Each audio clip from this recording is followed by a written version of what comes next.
各位现场贵宾，大家早安！今天大家非常的期待，也很兴奋，因为在待会儿呢，很多的交流跟城市合作的机会即将跟我们来见证。邀请各位贵宾，现在都可以先行就座，同时把手机调成震动，或者是静音，让待会儿的论坛都可以顺利进行。同时，台北市的蒋万市长也即将莅临会场，也请您示开，谢谢。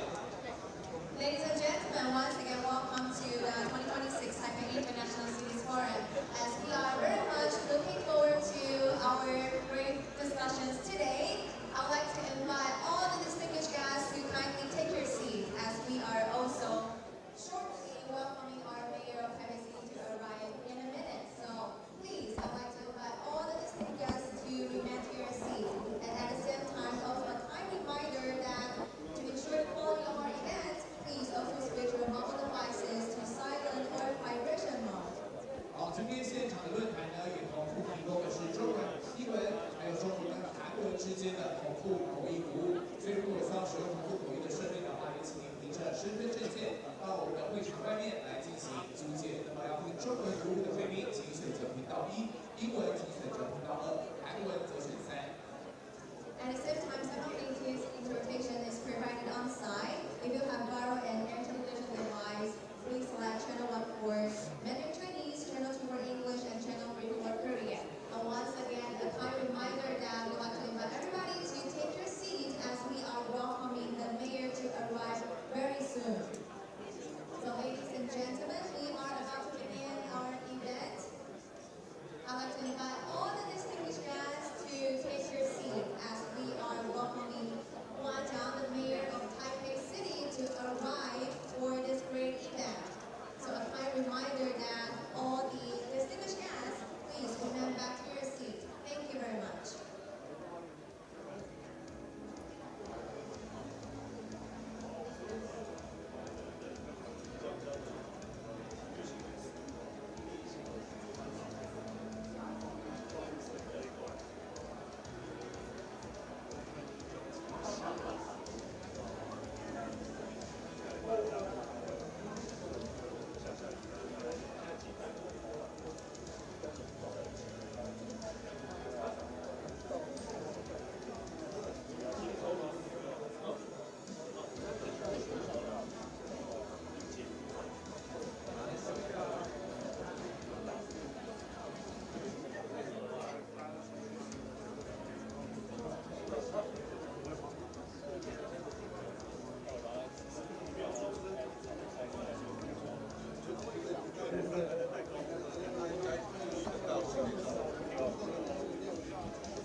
等一下，好，这个已经有民团很担忧，因为我们会担心说，如果没配合，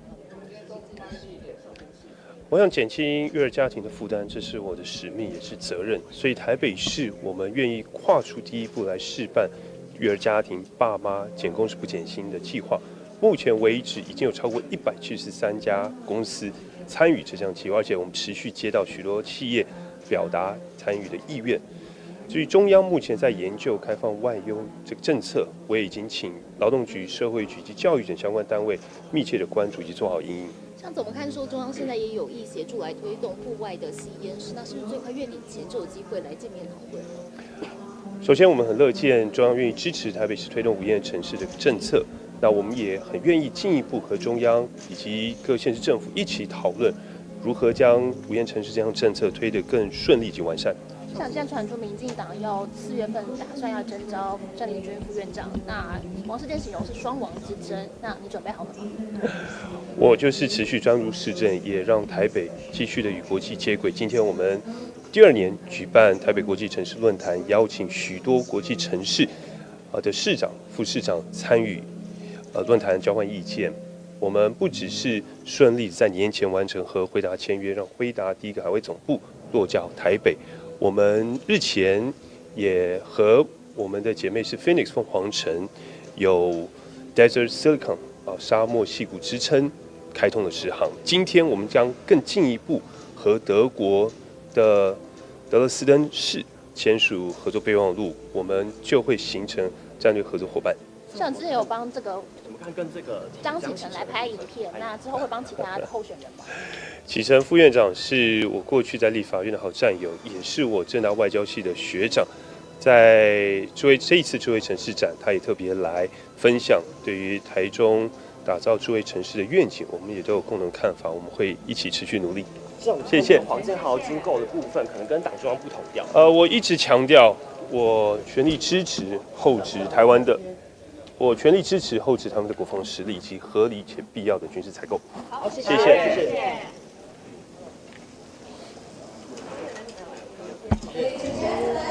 Welcome the Honorable 万安奖 the Mayor of Taipei City。各位现场的贵宾，我们热烈掌声来欢迎的是台北市的蒋万安市长，在目前已经抵达2026台北国际城市论坛，也很亲切跟我们现场的所有国际的贵宾来握手之友，欢迎世界各国还有不同城市的代表今天齐聚到台北，在待会共同来参与这个意义别具的活动。欢迎市长。As Mayor Zhang arrives, we are truly honored also to have such an exceptional gathering of city leaders and international delegations with us today. As Mayor Zhang greets our distinguished guests, we are very much looking forward to the fruitful discussions and exchanges between cities around the world. And at the same time, today we also have ambassadors and representatives in Taiwan joining us to witness this great event. So as Mayor Zhang makes his way into the venue, we can see the warm exchanges taking place, a true reflection of strong connections between Taipei and among cities from different parts of the world. We have a shared purpose that brought us here together here in Taipei. Leadership is not just about governance, it's also about building bridges across the border. 欢迎市长，也请市长先行就座，同时也宣告2026台北国际城市论坛即将正式展开。Good morning, distinguished guests and ladies and gentlemen. Welcome to the 2026 Taipei International Cities Forum, hosted by the Taipei City Government. My name is Maggie Wu. My name is Ethan Liu. It's a great pleasure for Maggie and I to be here with all the distinguished guests from different parts of the world to gather here in Taipei, where meaningful exchanges and great exciting opportunities are about to take place here in this forum. Together, all the thinkers and doers who are here with us will reimagine and reshape the future of urban life. And this year, the global spotlight is shining brightly in Taipei as we host the second Taipei International Cities Forum in conjunction with the 2026 Smart Cities Summit and Expo. We are pleased to bring together visionary leaders to redefine the intersection of artificial intelligence and innovation. And this year's theme is AI across future cities. So one clear mission in mind. Together, we'll explore how technology, especially artificial intelligence, can accelerate our path to sustainable development goals, boost efficiency, and build more resilient urban ecosystems for generations to come. And once again, thank you all for joining this meaningful gathering. Your expertise and passion here today embody the spirit of collaboration and innovation that will truly define the cities of tomorrow. So without further ado, Maggie, let's all warmly recognize and welcome our distinguished guests joining us here today. So please stand up and wave to everybody when you hear your name. So with great honor, first, please join me in welcoming Wan Anjiang, the mayor of Taipei City. Welcome, 欢迎市长。 Moving on, let's welcome Wen Dezhang, the deputy mayor of Taipei City. Welcome. 欢迎张文德副市长。 Also joining us, let's welcome Pablo Kawich, mayor of Belmopan, Belize. 远道而来的贵宾，给他热烈的掌声。Welcome to Taipei. Moving on, let's welcome Dirk Helbert, mayor of Dresden, Germany. 欢迎欢迎。 Next, let's welcome Alex Yan, mayor of Northwest District of Singapore. Welcome. Welcome to Taipei. And now allow me to introduce Jesse Marino, Mayor Pro Tem of Dallas, USA. Welcome. Phil Presidio, Deputy Mayor of Los Angeles, USA. Mark Elrich, County Executive, Montgomery County, Maryland, USA. And Tony Chow, Mayor, City of San Marino, California. And moving on, we'll also like to welcome the ambassadors and representatives in Taiwan also joining us today. First, let's welcome Robert Kennedy Lewis, Ambassador of Embassy of St. Lucia in the ROC, Taiwan. Welcome, His Excellency. Next, let's welcome Dong Yang Francis, Ambassador of Embassy of St. Kitts and Nevis. Welcome, His Excellency. Moving on, let's welcome Rudy Stanley Pan, Ambassador of Embassy of the Republic of Haiti to the Republic of China, Taiwan. Welcome, His Excellency. Moving on, let's welcome Catherine Macon, Ambassador and Embassy of Belize. Welcome, Her Excellency. Also, we have Next, let's welcome David Adams Arkham, Head of Mission of Embassy of the Republic of Palau. Welcome, His Excellency, Ambassador from Palau. Also, we have Karsten Thies, Director General, German Institute Taipei. Please wave to everyone. Welcome, His Excellency. And Nina Deshpande, Director General, India Taipei Association. Welcome, His Excellency. Janusz Bilski, Director of Polish Office in Taipei. Please wave to everybody. Welcome. A warm welcome to you. And David Stanke, Representative, Czech Economic and Cultural Office. Welcome. Kaholis Pilipauskas, Representative of Lithuania, Trade Representative Office. Welcome, His Excellency. And moving on, let's also welcome Bas Polas, Representative of Netherlands Office in Taipei. And let's please join me in welcoming Tamara Va, Representative of Hungarian Trade Office in Taipei. Welcome, Her Excellency. Moving on, let's welcome Gani Asnifak, President and Representative of Malaysian Friendship and Trade Center in Taipei. Welcome. Moving on, please welcome Helena Redberger, Representative of the Swedish Trade and Invest Council. Welcome. And Timur Bartor, Representative, Ulaanbaatar Trade and Economic Representative Office in Taipei. Welcome. Bejarano Jaman, Director General of Spanish Chamber of Commerce. Please wave to everybody. Welcome. And Fernando Schmidt, Director of Chilean Trade Office. Also, we have Eric Zheng Huayu, Deputy Secretary General of Taipei City Government. Lin Shibing, Deputy Secretary General of Taipei City Government. So once again, a big thank you to all the distinguished guests for joining us today. It's truly an honor to have all of you here with us. Okay, so before we officially kick off today's event and session and panel discussions, let's all express something that we truly look forward to. That will be a spectacular opening performance presented by Fun to Art. Ladies and gentlemen, let's give them a big round of applause. Let's welcome Fun to Art.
Ladies and gentlemen, let's give fun to a big round of applause. What an amazing opening performance. It's a perfect reflection of how technology meets art, also embodying the innovation spirit in Taipei, and gave us a quick glance that our discussions can be so smartable. Indeed, and today also marks a very important step in terms of international collaboration, which we all will witness the signing of the Memorandum of Understanding between Taipei and Dresden. But before that happens, let me invite Honorable Wan Zhang, the Taipei City Mayor, to come on stage and deliver his opening remarks. Welcome. Please welcome Mayor Zhang onto the stage.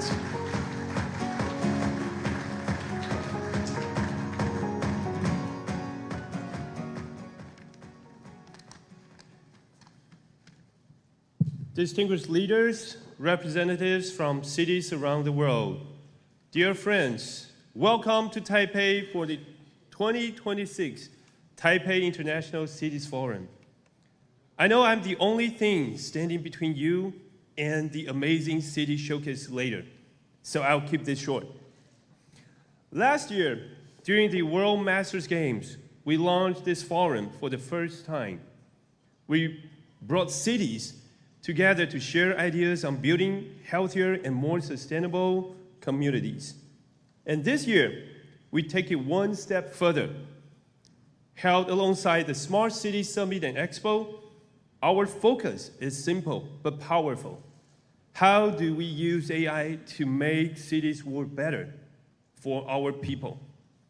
Better services, smarter governance, a more sustainable future.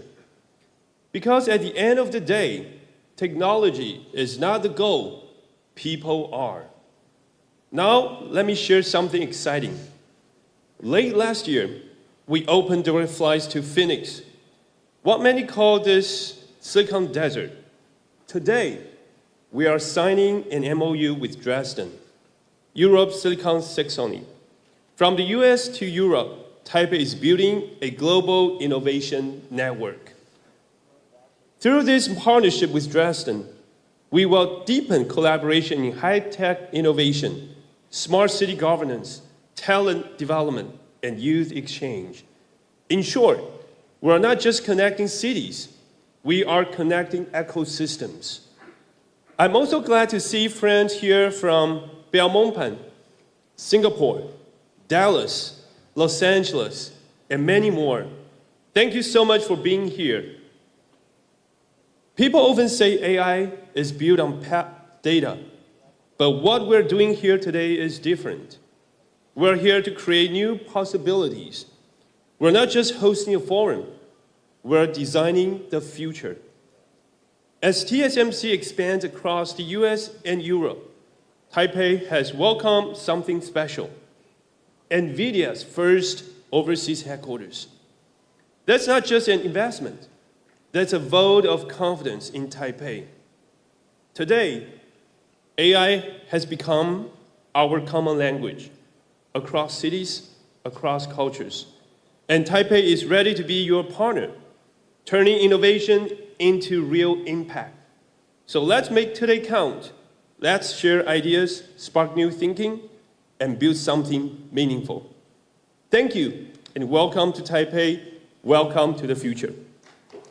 Thank you very much, Mayor Zhang, for those insightful words. Please remain seated. Mayor's commitment to high-tech innovation and sustainable urban development provides a clear roadmap for our discussions today as we explore how AI can shape a smarter and greener future for the cities.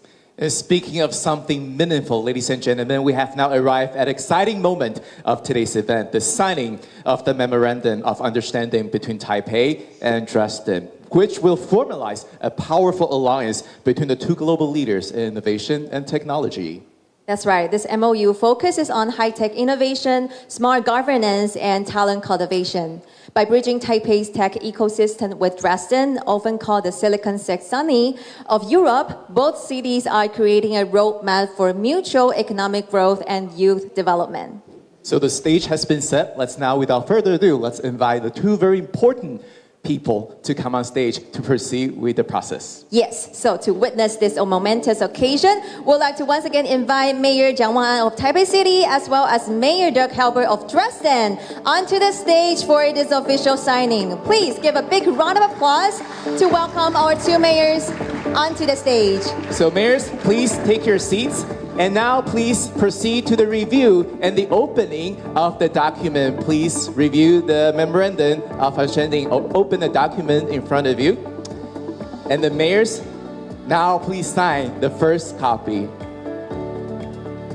It is truly inspiring to see two cities thousands of miles apart coming together with a shared vision for a smarter and more sustainable future of citizens. Okay, so the first copy has been signed. Please exchange the documents and proceed to sign the second copy. Between Taipei and Dresden, such a historical milestone. Yes, together these two innovation hubs are setting a new global standard. And now I'd like to invite our mayors to stand up with your MOU. Let's have a picture together. Ladies and gentlemen, the MOU has been signed. Please give them a big round of applause. Oh, and show the document to everybody also in front of the camera.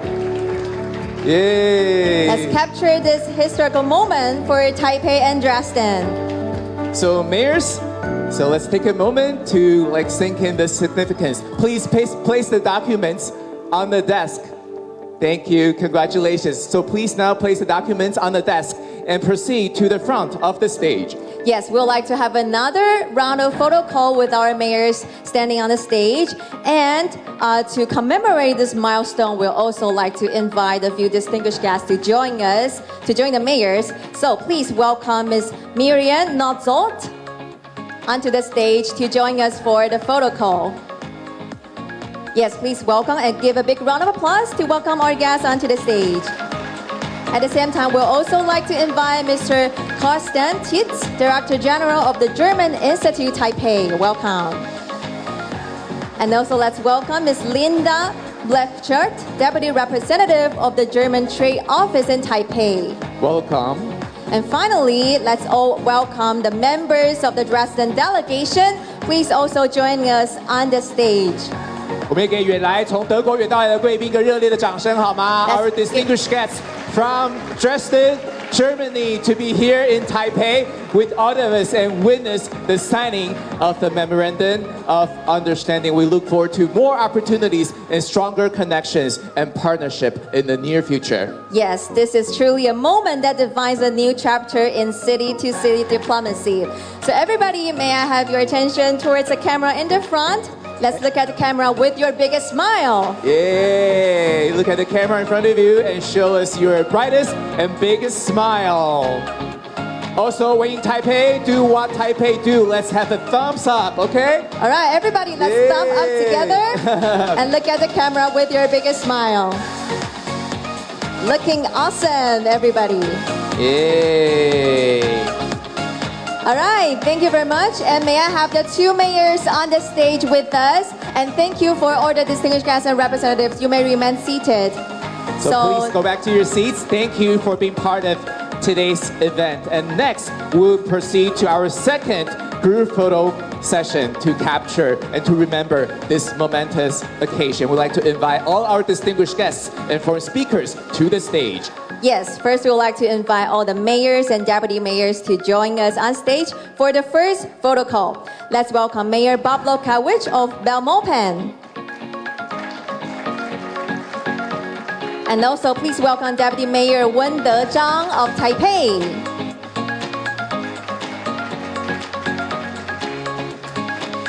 Next, please welcome Alex Yan, Mayor of Northwest District in Singapore. And also joining us, we'd like to have Mayor Pro Tem Jesse Marino of Dallas. Welcome.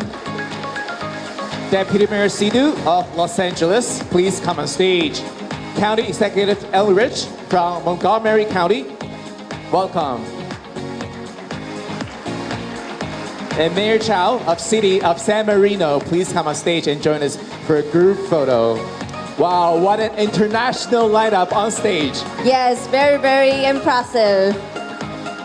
All right, everybody, let's once again look towards the camera in the front with your biggest smile. Yeah, your brightest and big smile. Okay, yes. Thank you, very thoughtful member, helper. All right, now let's have a thumbs up to the camera. Yes, as a tradition, in Taiwan, we always thumbs up for photo calls to wish success to the event. All right, distinguished guests, please remain on stage because later we'll have more distinguished guests joining you on stage. Yes, for the second round, we would like to invite all the ambassadors and representatives stationed in Taiwan to join us. Let's first welcome Robert Kennedy Lewis, Ambassador of Embassy of St. Lucia in the ROC, Taiwan. Welcome. We'd also like to invite Donya Francis, Ambassador of Embassy of St. Kitts and Nevis. And also Rudy Stanley Pan, Ambassador of Embassy of the Republic of Haiti to the Republic of China, Taiwan. At the same time, we'll also like to have Catherine Macon, Ambassador of Embassy of Belize, to join us. Also, we'd like to invite Karsten Tietz, Director General, German Institute Taipei. Please come back to the stage once again. And Nina Deshpande, Director General, India Taipei Association. And Janusz Bilski, Director of Polish Office in Taipei. Please come to the stage. And David Stanke, Representative of Czech Economic and Cultural Office. And Kapolis Pilipovskas, Representative of Lithuania Trade Representative Office. And moving on, we'll also like to welcome Bas Polis, Representative of Netherlands Office, Taipei. And also Tamara Vep, Representative of Hungarian Trade Office in Taipei. We'd also like to welcome Yani Asnifop, President and Representative of a Malaysian Friendship and Trade Center in Taipei. At the same time, we would also like to welcome Helena Reidberger, Representative of the Swedish Trade and Invest Council. And let's now invite Chuma Bartoir, our representative from Ulaanbaatar Trade and Economic Representative Office in Taipei. Please come on stage. And Bejarano Gaman, Director General of Spanish Chamber of Commerce. Please come to the stage. And Fernando Schmidt, Director of Chilean Trade Office. It is a true honor to have such an esteemed gathering of city leaders, ambassadors, and representatives from all around the world to join us today. Yay! A great round of applause. We'd also like to invite the head of commission His from the Excellency, embassy our ambassador from Palau, please come to the stage. to join us.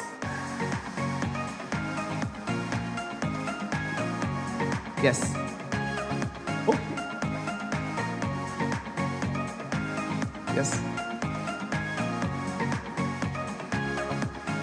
It's very important that we invite all the friends from our sister cities and also the friends in Taiwan and also the world to join us for this photo. All right, everybody, please look to the camera in the front with your biggest smile. And Okay. also, let's thumb up together to wish every success to the 2026 Taipei International Cities Forum. May we have a very fruitful day and exchanges. All right, one more, thumbs up. Yes, please keep the energy and smile. Excellent. Wow, what a powerful image we can see from the big screen. Ladies and gentlemen, let's once again give yourself and the distinguished on stage a big round of applause. Thank you for coming and be part of today's opening ceremony of the 2026 Taipei International Cities Forum. Yes, once again, thank you so much for everybody on the stage. You may remain to your seat. Once again, thank you for joining us in this remarkable moment. Wow, okay, so after that scene and opportunity, a photo, we now proceed to the short break to recharge and the time for you to network. The coffee break is now being served, offering a great opportunity to connect with fellow visionaries, thinkers, and doers before we dive into our panel discussion, which will take place later. Yes, so we will resume promptly at 10:10. So we look forward to seeing the exchanges and insights that will emerge later today. So please be sure to return to the ballroom on time, which is at 10:10. We will see you in 10 minutes. Thank you very much. See you soon.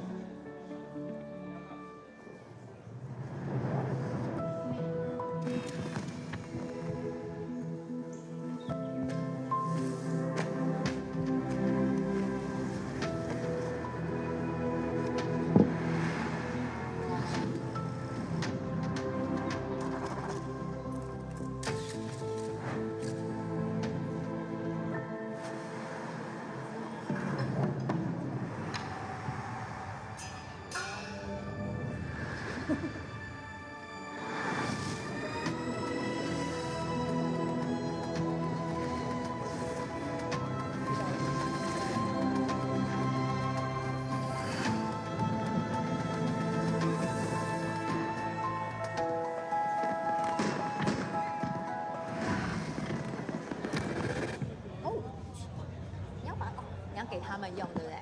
没问题。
这个已经有民团很担忧，因为我们担心说，如果没配套的话，我想减轻育儿家庭的负担，这是我的使命，也是责任。所以台北市，我们愿意跨出第一步来试办育儿家庭爸妈减工时不减薪的计划。目前为止，已经有超过173家公司参与这项计划，而且我们持续接到许多企业表达参与的意愿。至于中央目前在研究开放外佣这个政策，我也已经请劳动局、社会局及教育等相关单位密切的关注以及做好因应。像怎么看说中央现在也有意协助来推动户外的吸烟室，那是不是最快月底前就有机会来见面讨论？首先，我们很乐见中央愿意支持台北市推动无烟城市的政策，那我们也很愿意进一步和中央以及各县市政府一起讨论，如何将无烟城市这项政策推得更顺利及完善。像现在传出民进党要4月份打算要征召郑丽君副院长，那王世坚形容是双王之争，那你准备好了吗？我就是持续专注市政，也让台北继续的与国际接轨。今天我们第2年举办台北国际城市论坛，邀请许多国际城市的市长、副市长参与论坛交换意见。我们不只是顺利在年前完成和辉达签约，让辉达第一个海外总部落脚台北。我们日前也和我们的姐妹是 Phoenix 凤凰城有 Desert Silicon 沙漠矽谷之称开通了10航。今天我们将更进一步和德国的德勒斯登市签署合作备忘录，我们就会形成战略合作伙伴。像之前有帮这个怎么看跟这个张启成来拍影片，那之后会帮其他的候选人吗？启成副院长是我过去在立法院的好战友，也是我政大外交系的学长。在这一次智慧城市展，他也特别来分享对于台中打造智慧城市的愿景，我们也都有共同看法，我们会一起持续努力。谢谢。黄建豪经购的部分可能跟党中央不同调。我一直强调，我全力支持厚植台湾的。我全力支持厚植他们的国防实力以及合理且必要的军事采购。好，谢谢。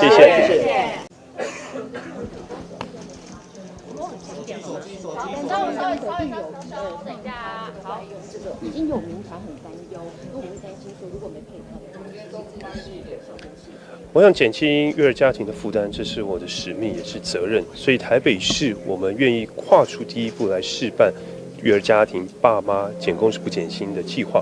目前为止，已经有超过173家公司参与这项计划，而且我们持续接到许多企业表达参与的意愿。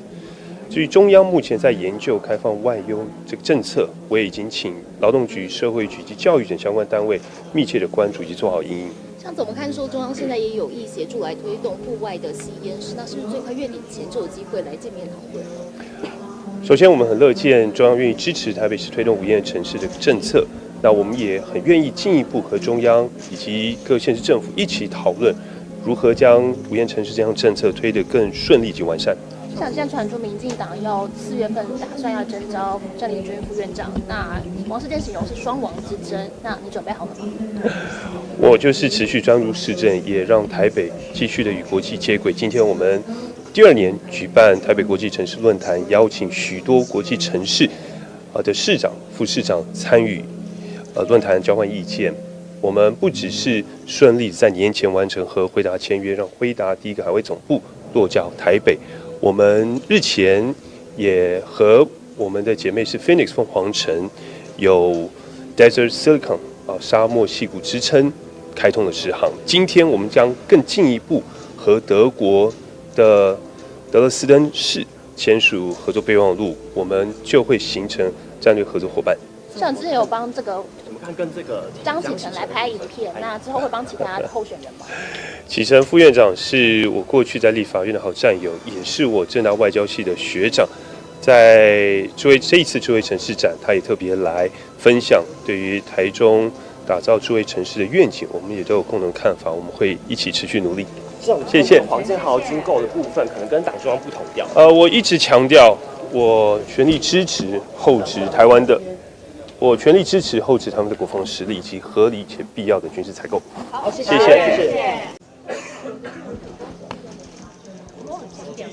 本周稍微隔壁有好，这个已经有民团很担忧，因为我们会担心说，如果没配套的，我想减轻育儿家庭的负担，这是我的使命，也是责任。所以台北市我们愿意跨出第一步来试办育儿家庭爸妈减工时不减薪的计划。目前为止，已经有超过173家公司参与这项计划，而且我们持续接到许多企业表达参与的意愿。至于中央目前在研究开放外佣这个政策，我也已经请劳动局、社会局及教育等相关单位密切的关注以及做好因应。像怎么看说中央现在也有意协助来推动户外的吸烟室，那是不是最快月底前就有机会来见面讨论？首先，我们很乐见中央愿意支持台北市推动无烟城市的政策，那我们也很愿意进一步和中央以及各县市政府一起讨论，如何将无烟城市这项政策推得更顺利及完善。像现在传出民进党要4月份打算要征召郑丽君副院长，那王世坚形容是双王之争，那你准备好了吗？我就是持续专注市政，也让台北继续的与国际接轨。今天我们第2年举办台北国际城市论坛，邀请许多国际城市的市长、副市长参与论坛交换意见。我们不只是顺利在年前完成和辉达签约，让辉达第一个海外总部落脚台北。我们日前也和我们的姐妹是 Phoenix 凤凰城有 Desert Silicon 沙漠矽谷之称开通了10航。今天我们将更进一步和德国的德勒斯登市签署合作备忘录，我们就会形成战略合作伙伴。像之前有帮这个怎么看跟这个张启成来拍影片，那之后会帮其他的候选人吗？启成副院长是我过去在立法院的好战友，也是我政大外交系的学长。在这一次智慧城市展，他也特别来分享对于台中打造智慧城市的愿景，我们也都有共同看法，我们会一起持续努力。谢谢。黄建豪军购的部分可能跟党中央不同调。我一直强调，我全力支持厚植台湾的。我全力支持厚植他们的国防实力以及合理且必要的军事采购。好，谢谢。谢谢。本周稍微隔壁有好，这个已经有民团很担忧，因为我们会担心说，如果没配套的，我想减轻育儿家庭的负担，这是我的使命，也是责任。所以台北市我们愿意跨出第一步来试办育儿家庭爸妈减工时不减薪的计划。目前为止，已经有超过173家公司参与这项计划，而且我们持续接到许多企业表达参与的意愿。至于中央目前在研究开放外优这个政策，我也已经请劳动局、社会局及教育等相关单位密切的关注以及做好因应。像怎么看说中央现在也有意协助来推动户外的吸烟室，那是不是最快月底前就有机会来见面讨论？首先，我们很乐见中央愿意支持台北市推动无烟城市的政策，那我们也很愿意进一步和中央以及各县市政府一起讨论，如何将无烟城市这项政策推得更顺利及完善。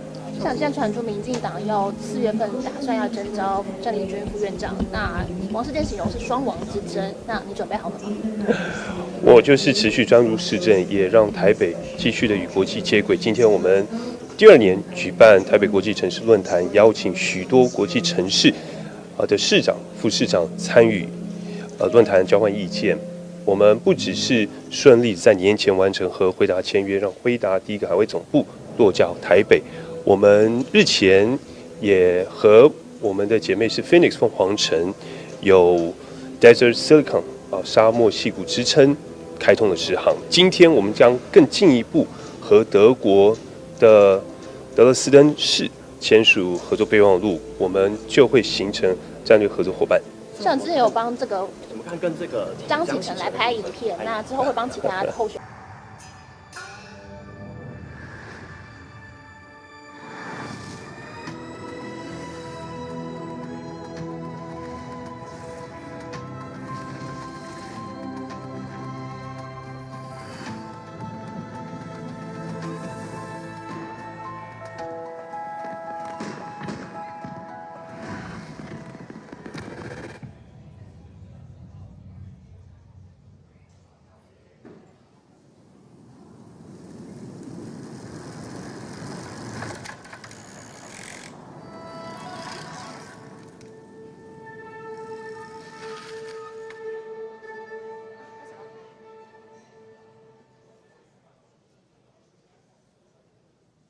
Okay, so welcome back, everyone. I hope you enjoyed the coffee and the networking. So now it's time for the panel discussion of the 2026 Taipei International Cities Forum.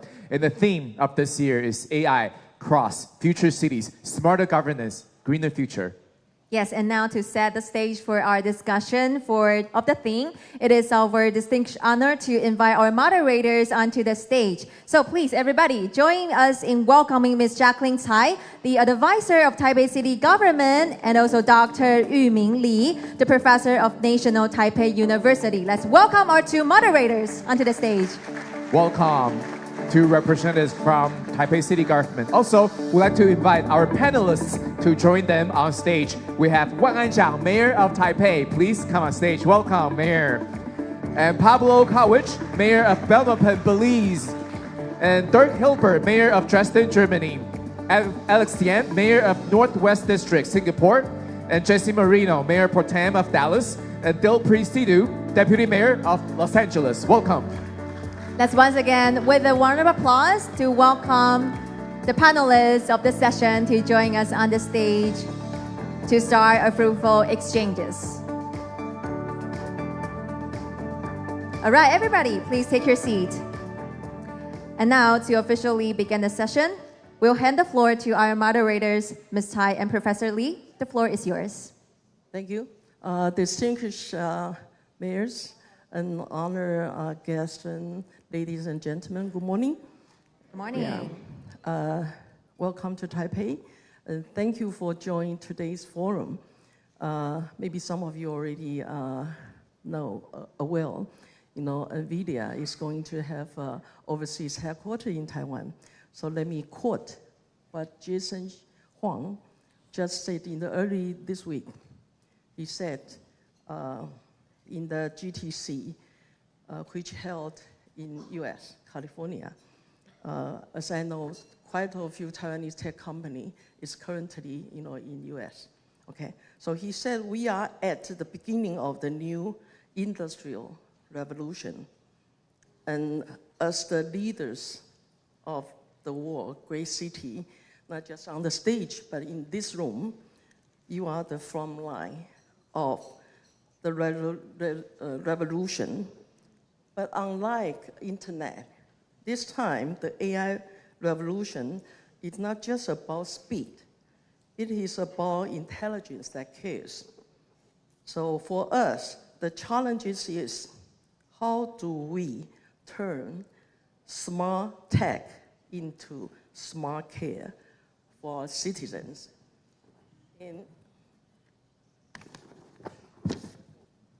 And today we are talking about AI. The key theme is about AI. But a smart city is not just built silicon sensors. It is built on trust and partnership. So we trust in Taipei. We use AI to coordinate traffic line, and we have reduced average ambulance travel time. And also we use AI to reshape how we care for our seniors. In Taipei, we are turning ambulance into mobile smart emergency station.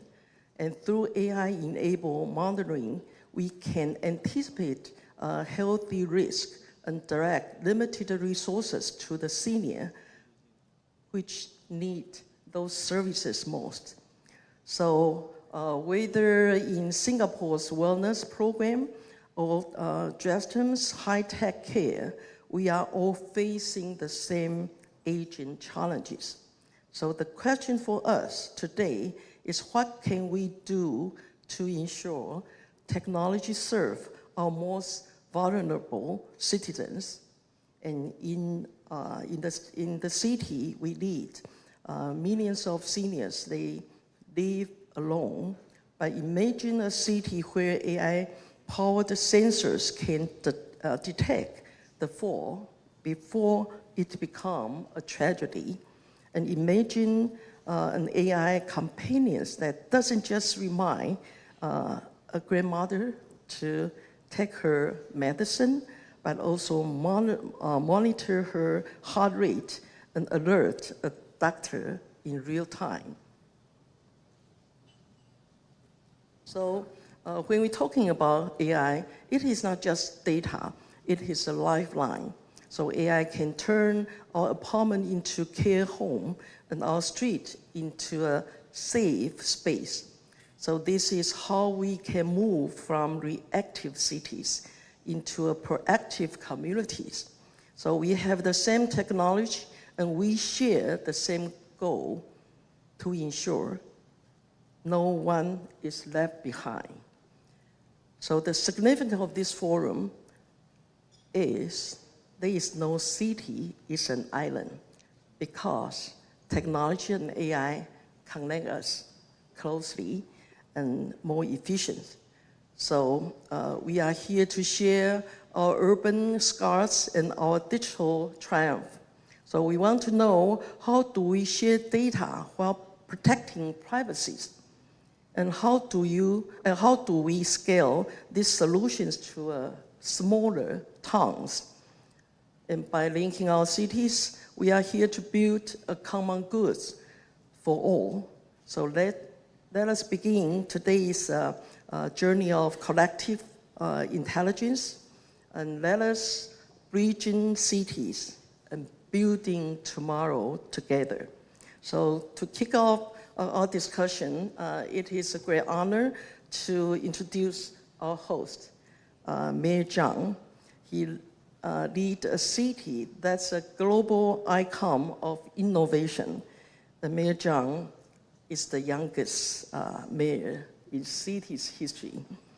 And he has driven Taipei's transformation into an AI-powered smart city in advancing urban sustainability and public transportation and international partnership.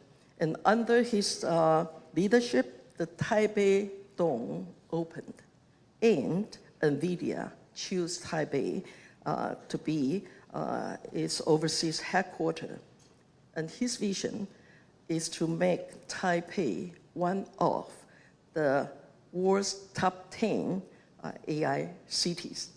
So that's our honor to have Mayor Zhang to share with us later our introduction.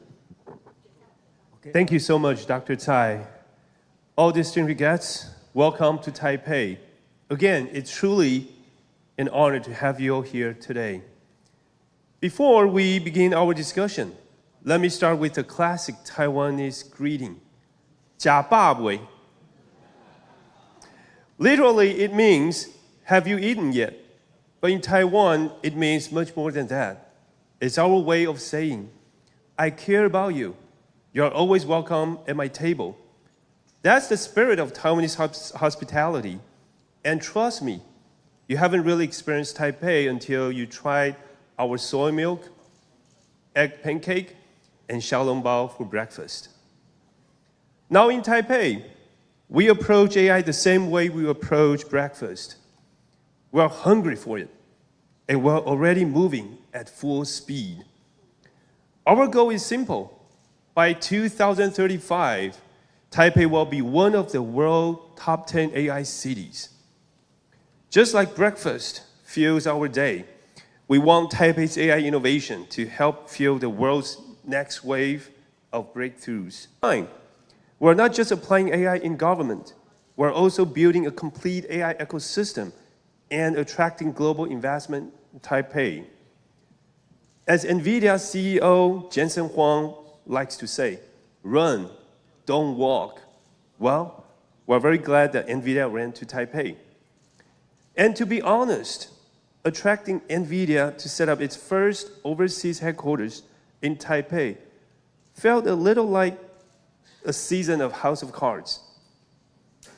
There were complex negotiations with the central government, with the city council, with various stakeholders. Maybe someday I'll write a chapter about it in my memoir, but not anytime soon. I'm not going to retire soon. What I can share with you is this. Last month, we officially signed the contract with NVIDIA. And this milestone carries 3 significant meanings. First, it's a magnet. NVIDIA's presence will attract global talent and industry partners to build a strong AI ecosystem here in Taipei. Second, Taipei is becoming a global AI hub. From Computex to NVIDIA's overseas headquarters, some of the world's most significant AI breakthroughs will be born and launched here in Taipei. Third, it represents trust.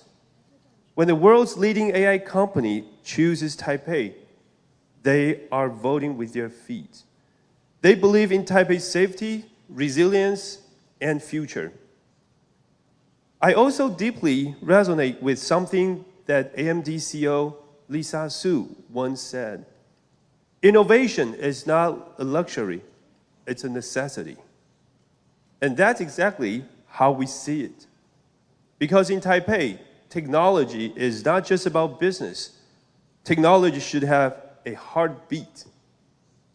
Ultimately, the purpose of technology is simple: to serve citizens and sometimes to save lives. Saving lives is truly a race against time. Studies show that when someone stops breathing, every minute saved increases survival rates by about 6%. That's why Taipei uses AI to make life first the priority of our traffic system. Using real-time GPS data, our AI predicts when an ambulance will reach an intersection. The system automatically turns lights green, creating a smart green corridor. On average, this saves 42 seconds per trip and reduces ambulance accidents by more than 60%. But it's not just about green lights. Our ambulances are also connected directly to hospital ER dashboards, giving doctors real-time patients' data while the ambulance is still on the road. In fact, Taipei is the first city in the world to fully integrate AI-powered EKG systems across our entire emergency rescue network. Before AI, it was like racing in the fog. Doctors had to wait until the patient arrived before taking action. Even when everyone worked at full speed, precious seconds were slipping away. Now, AI clears that fog. Doctors can diagnose remotely while the patient is still in the ambulance. By the time the ambulance arrives, everything is ready. The cath lab, the ECMO system, and the entire emergency team. Instead of frantic phone calls, specialists are already in position. Research published in the New England Journal of Medicine shows this system saves about 14 minutes per patient. In emergency medicine, that's a huge head start. So let me share a real story. Last November, a visitor from the United States named Atom was hiking Elephant Mountain here in Taipei. Suddenly, he suffered a heart attack and collapsed. Thanks to our AI emergency system, the ambulance received green lights all the way, while his vital signs were transmitted to the hospital in real time. Doctors prepared the surgery and ECMO before he even arrived, and his life was saved. Later, Atom told us he used to be a volunteer firefighter, so he understood exactly how important those minutes were. He even signed one of our ambulance models as a witness, right here.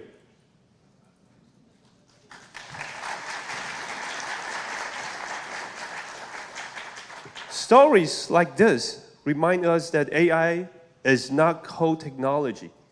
In Taipei, AI is technology with warmth. Well, it also proves one more thing. You can hike in Taipei with confidence. Over the past 3 years, Taipei's efforts have gained global recognition. Last year, we won first prize in the Developed Economy category at the IEEE Smart Cities Contest. And recently, Taipei was named the most sticky city in the world, a city where people don't just come to stay, they don't just come to visit, they want to stay forever. Taipei truly becomes their home in Asia. Our vision is to build a city that is predictable, responsive, and sustainable. And AI is the key tool helping us get there. Thank you all for joining us today. Welcome again to Taipei. Let's work together to build a better future. And again, don't forget soy milk, egg pancake, and xiaolong bao for breakfast here in Taipei. Thank you very much.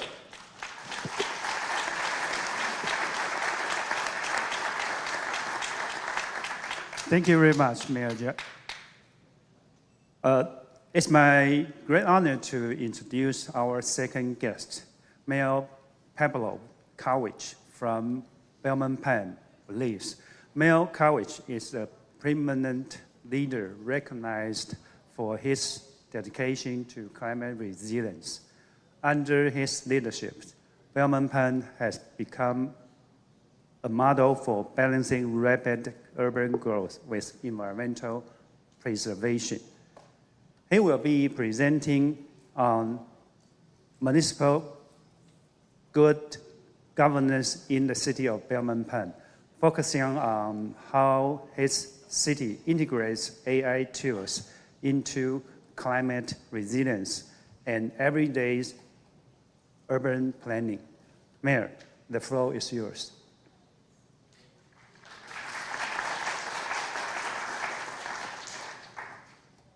Good morning. It is both an honor and a privilege to be here before you today at the 2026 Taipei International Cities Forum.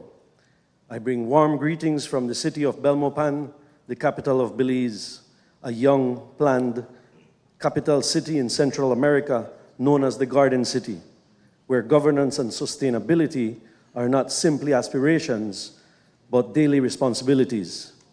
I would like to express my gratitude to Taipei and Mayor Jiang for hosting this important gathering under the powerful theme AI plus future cities, smarter governance, greener future. This theme resonates deeply with us in Belmopan because municipal governance today must evolve, not only administratively, but also technologically, environmentally, and socially. At the municipal level, governance is not abstract. It is the condition of streets, the reliability of waste collection, the speed of response to residents, the transparency of budgeting, and the trust between City Hall and citizens. Good governance at the city level determines whether democracy feels real in the daily lives of residents. In Belmopan, we define municipal governance through 5 pillars: transparency, accountability, citizen participation, digital innovation, environmental stewardship. Allow me to share how we implement these principles in the developing capital city context. Transparency is the foundation of trust. Many municipalities may take basic services for granted. In some developing cities and towns, even basic embrace of technology is still missing. Over the past 2 years, the Belmopan City Council has made deliberate efforts to ensure that municipal activities and projects are widely disseminated online.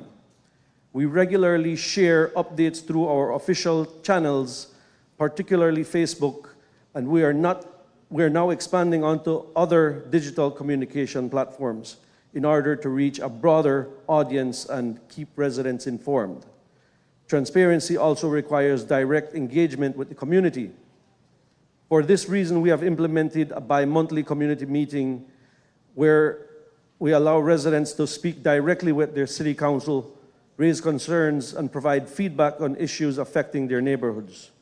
Additionally, we have introduced a 675 TEL hotline, a direct channel for residents to report municipal issues. To strengthen this hotline, we are currently developing AI-supported tools that will improve the flow of information, enhance the dissemination of tasks and reports, and support better task management and response coordination within the City Council. Transparency is not only publishing information, it is about ensuring that governance remains accessible, responsive, and visible to the people we serve. Municipal governance must be measured. In Belmopan, council portfolios are expected to produce results, and departments are expected to track progress. Projects and programs, therefore, must be structured with the reporting mechanisms that allow us to track progress, monitor outcomes, and ensure that commitments translate into real benefits for our community. One example is the Belmopan Youth Climate Action Fund, supported through grant funding from Bloomberg Philanthropies. Through this initiative, young leaders and youth organizers have implemented several climate-focused projects within our city. These projects combine innovation, environmental awareness, and community engagement. For example, one youth team designed and installed a smart bench powered by solar energy, which provides residents with a place to rest while also allowing renewable-powered recharging for mobile devices. This simple yet impactful innovation demonstrates how climate solutions can be integrated into everyday public spaces. Other projects under the program have focused on community composting initiatives, urban greening activities, environmental education, and climate awareness campaigns led by youth across the city. Importantly, accountability does not end once a project is complete. We have established measures to monitor the performance and impact of these projects for 1 year after implementation, ensuring sustainability, continued engagement, and measurable outcomes for our community. Accountability ensures that leadership is not performative. it is productive. A smart city is not defined only by sensors and data centers. It is also defined by engagement. In Belmopan, we continue to encourage active citizen participation through community consultation and public engagement initiatives. Our bi-monthly community meetings allows residents to speak directly with their council representatives, share concerns, contribute ideas, and improve their neighborhoods. 2 years ago, we developed a community outreach system which captures the perspectives and priorities of our residents through a survey system. Today, this system is being reanalyzed to strengthen its validity and public trust through collaboration with several good governance institutions, including the Good Governance Unit, the Statistical Institute of Belize, and the University of Belize, amongst others. This collaborative review is going to help ensure that the systems follow strong governance principles and produce reliable data that can support informed municipal decision-making. Through this system, the electorate is powered to participate in structured surveys that provide feedback and perspectives from across the city. The information collected will help guide the direction of development in Belmopan, ensuring that municipal planning reflects the voice and priorities of the people we serve. Participation strengthens legitimacy. As we gather under the theme of AI and smarter governance, it is important to recognize that digital innovation must remain practical and solution-oriented. In Belmopan, we're integrating digital tools to directly improve municipal management and service delivery. One example is our fleet management system, which is designed primarily as an internal operational tool for the council. This system allows designated managers to monitor municipal fleet operations, track performance, and improve the efficiency of services directly across departments. Complementing this internal system is our Clean City app, which is designed specifically for public engagement. Once residents sign in, they can receive notifications and view information related to waste management services in their area. This helps residents better understand service schedules and strengthen transparency in municipal operations. In addition, we're presently developing a GIS-based task management system which incorporates citizen science for data collection. Through this approach, residents will be able to contribute information about issues within their communities, allowing municipal teams to map problems, prioritize responses, and track solutions more effectively. These types of systems help us reduce inefficiencies, improve response times, increase transparency, and strengthen data-driven decision-making. As a capital city built inland and whose development was first tracked after a devastating hurricane in 1961, Belmopan understands the importance of resilience. We are a small city surrounded by natural ecosystems, rivers, creeks, and green spaces. And therefore, environmental stewardship must remain central to our governance. Our environmental initiatives include monthly community cleanup campaigns where residents work alongside the City Council and partnering organizations to protect the natural beauty and health of our city.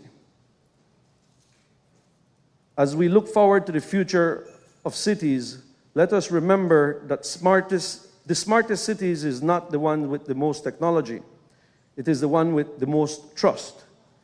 The greenest city is not the one with the most slogans. It is the one with the most disciplined stewardship. And the strongest city is not the largest. It is the one that governs with transparency, accountability, participation, and innovation. From the garden city of Belmopan to the dynamic city of Taipei, I extend my sincere gratitude for the opportunity to share our experiences and learn from the remarkable innovations taking place here. May our cities grow smarter. May our governance grow stronger. May our future grow greener. Thank you. God bless Belize. God bless Taipei.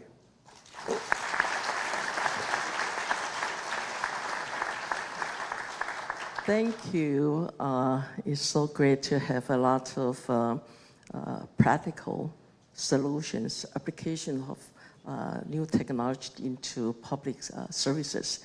So today, this panel is really a work panel because we're starting with Asia and then move to Middle America. And then the next speaker is from Europe. So let me introduce our next speaker, Mayor Derek Hilbert, a mayor of City of Dresden. Mayor Hilbert has served as a mayor since 2015, and following many years as a deputy mayor and head of Department of Economic Development, and with a background in industrial engineering and project management, Mayor Hilbert has played a very key role in building Dresden's economic strategy and innovation capacity. And his career spanned both in public and private services, including working aerospace and technology evaluation, and which experiences give him a unique innovation-oriented approach to the urban development and international cooperation. So thank you, and please, the floor is yours. Yes, thank you very much for the kind introduction. Now, you explain, we go over to Europe, and I start, not with the breakfast, I start with our picture very well known from this historical downtown, and it's attract every year approximately over 10 million guests from all over the world. But it's not our focus today. Our focus today should be more the high-tech, the smart city solutions, and what efforts for the city itself. Dresden is located in the middle of Europe. I have to change this slide. I have to make a picture of TSMC inside for Taiwan, and it's much more easier to explain because what NVIDIA for Taipei is TSMC for Dresden. The first European site of TSMC will be located in our town, and so we are located for everybody between Berlin and Prague, and we are focused in Dresden on different topics in smart city solutions. Dresden has established smart city services both for the city and for the administration itself. We follow two digital strategies. The digital strategy which address the digitalization as a whole, and the smart city strategy which focuses on urban development. Last year we developed and opened our new central administration building. You see it on the right side, so-called the Stadtforum, or in English, the City Forum. The important point is not that we have built up a new building. The important thing is it is full digitalizations.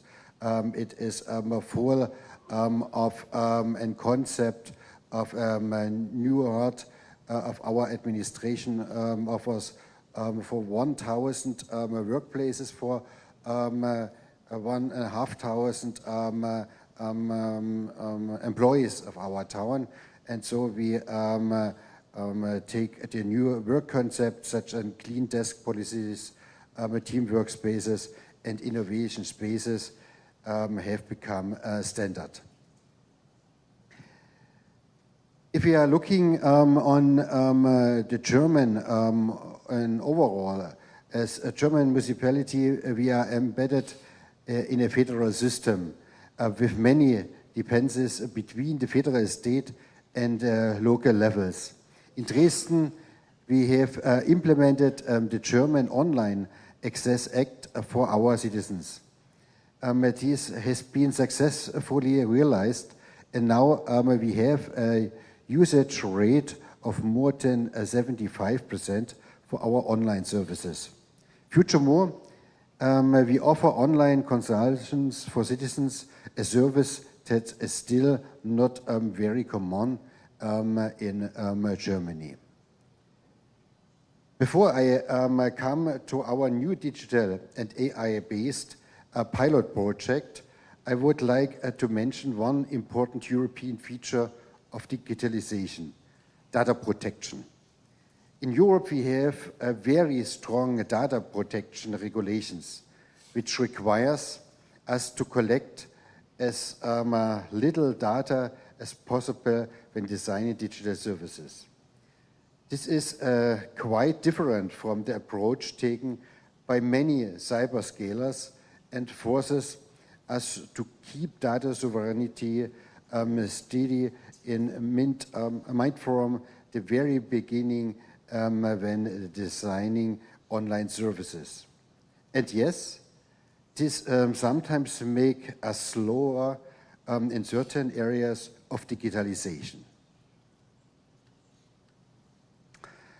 I will come over to EUDI Wallet, the European Digital Identity Wallet. I would like to present two examples of digitalization projects in which Dresden serves as a pilot city within Germany. The first is this EUDI Wallet. With this approach, citizens keep control of their data directly on their mobile phones.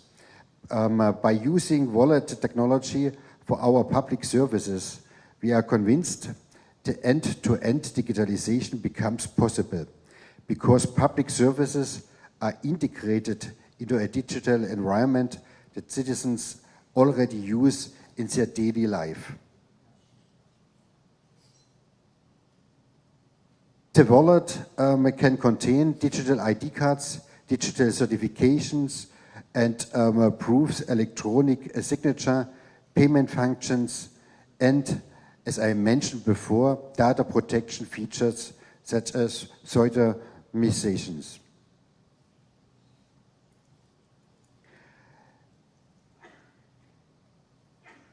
We also observing with great interest Taiwan's efforts to establish a Taiwan digital wallet. From our perspective, your wallet concept would potentially be compatible with the EUDI wallet. Therefore, we are considering whether exchange or cooperation in this field would be useful, especially in light of the large investment of TSMC in Dresden. We expect a certain number of new citizens from Taiwan. It might therefore be interesting to develop use cases for using your wallet in Dresden and maybe also in the opposite. On basis of the wallet infrastructure, we are involved in a second pilot project together with our Federal Ministry of Digital Affairs and in cooperation with the German digital industry. As you see on the slide, an AI agent will guide citizens through administration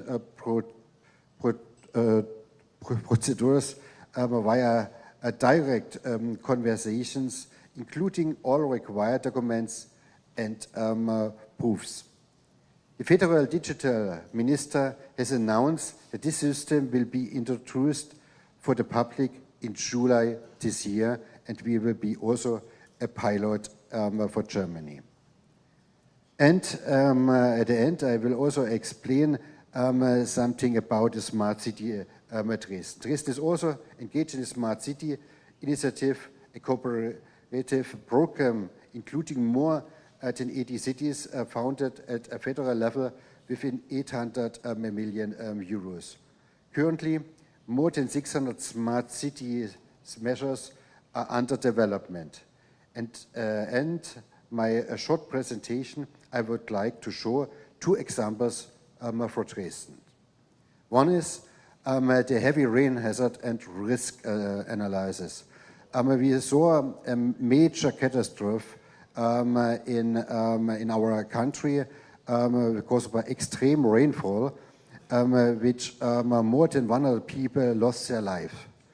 In response, we built a digital twin of the city to simulate heavy rainfall events and support risk analysis and disaster preventions for Dresden. And another one is the Klima app. In the second example, we supported the creation of a startup that developed the Klima app, which is designed to encourage climate-friendly behavior among citizens. Today, it has become the leading regional platform for sustainable living. So, thank you very much that I can introduce short our way of smart city solutions within our town and within our country and within Europe. Thank you very much. Thank you very much, Mayor Herbert. Next, we are privileged to have Mayor Alex Yam from the Northwest District, Singapore. Singapore has long been a global benchmark for smart city integrations. Mayor Yam brings extensive expertise in citizens-centered smart governance, focusing on how high-tech public services can enhance urban livability and transparency. I would like to invite Mayor Yam to share Smart Nation to Smart Communities, how Northwest CDC's bridges national AI vision with grassroots readiness.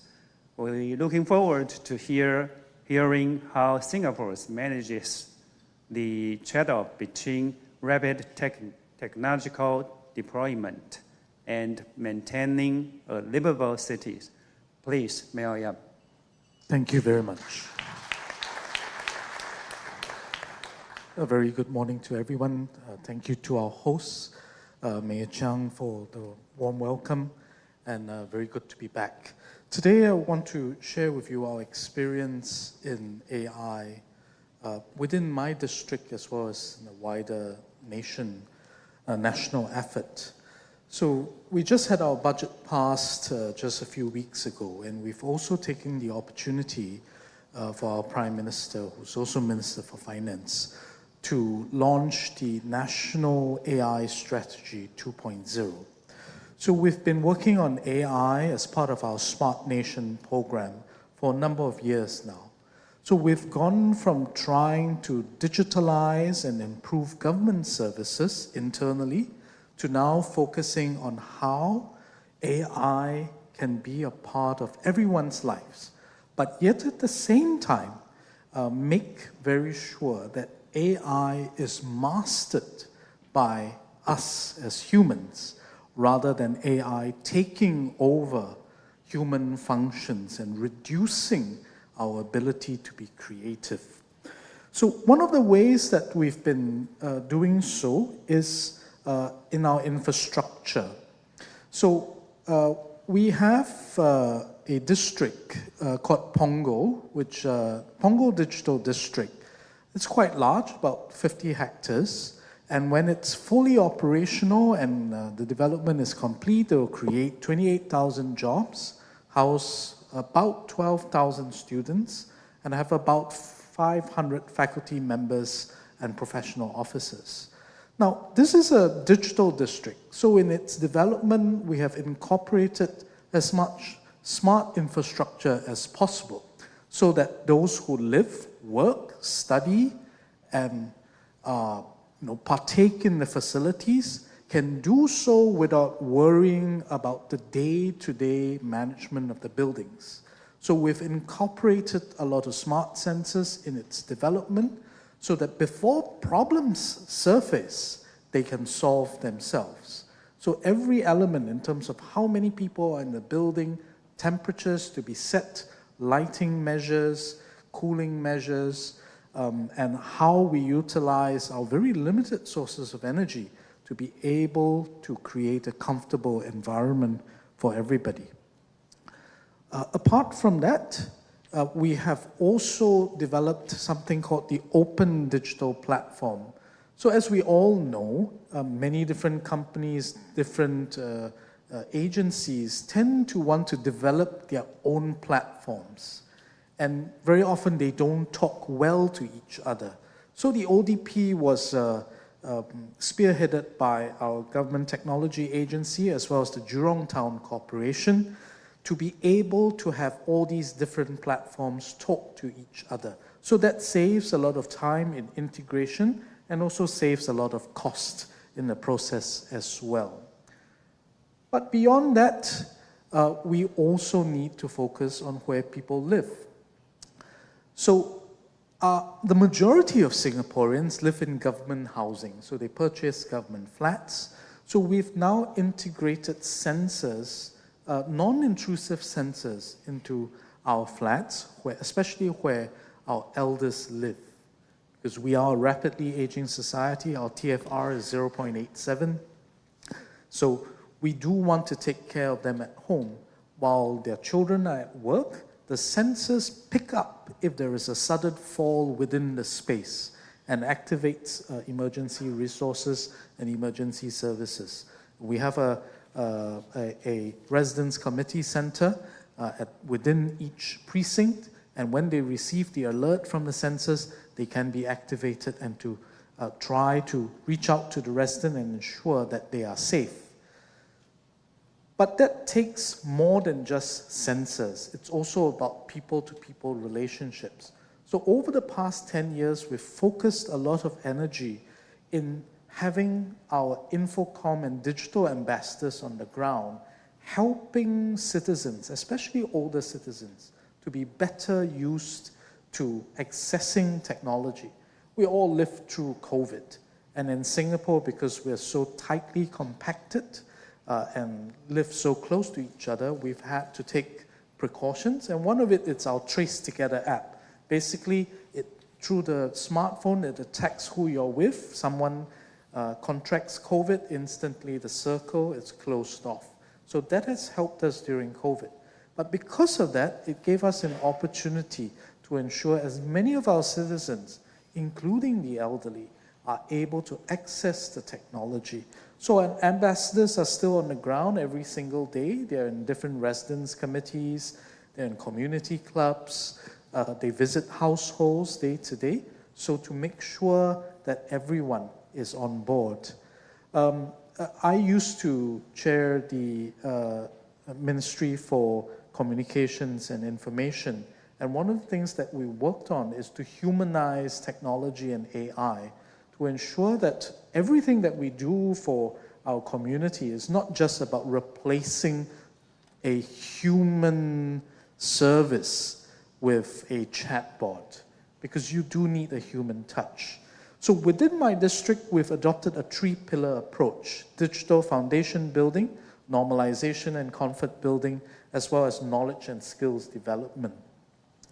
So one of which is our DigiReady program, which we work with the Information Development Authority in Singapore. You can have AI, you can have technology, but you need to be connected.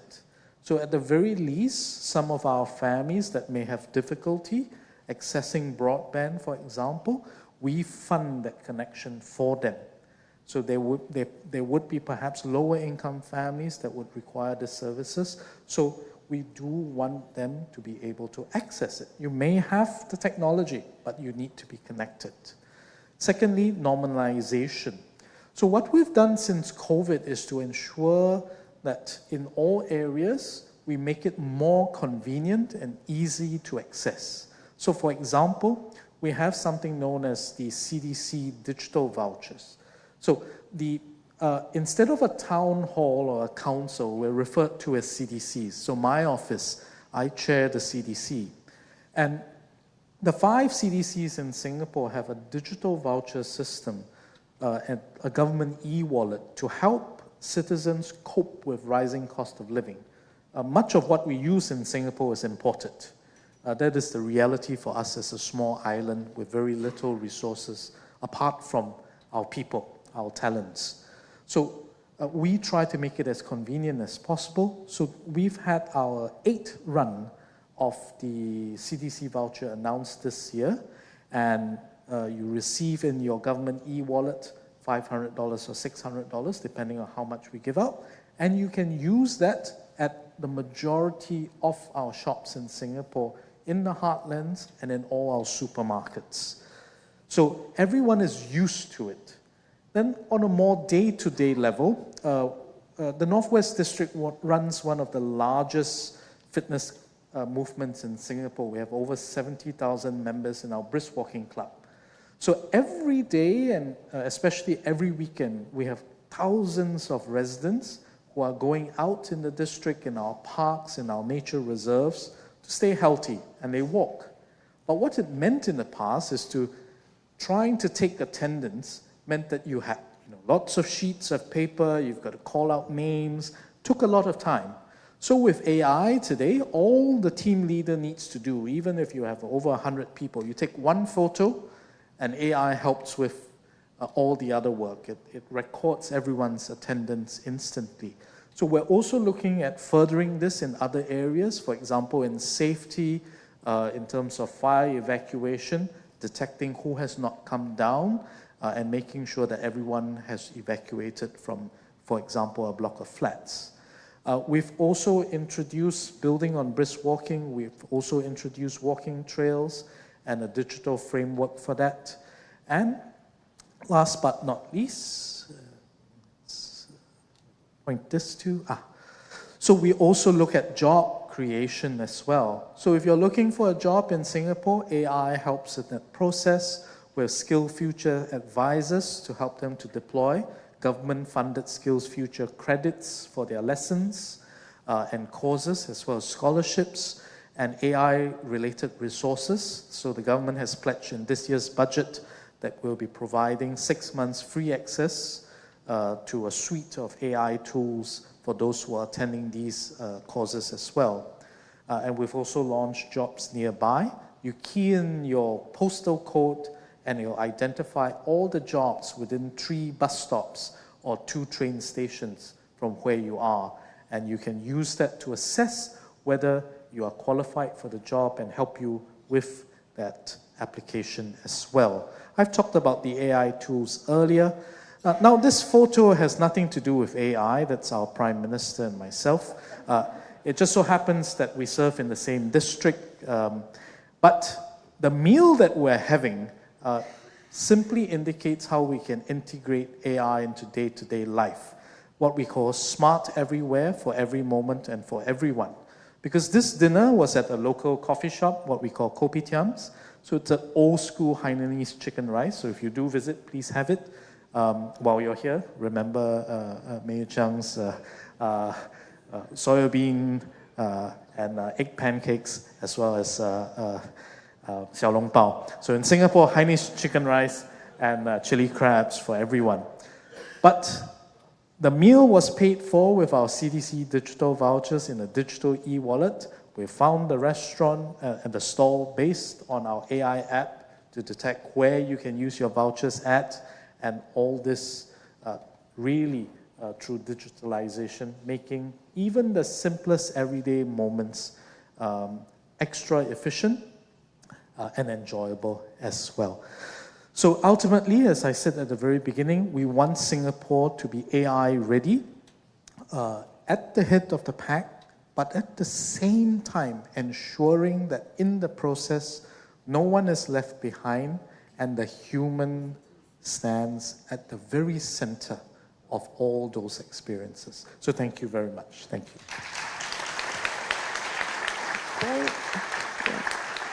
Thank you very much, Mayor Yin. Yes, AI is almost everywhere.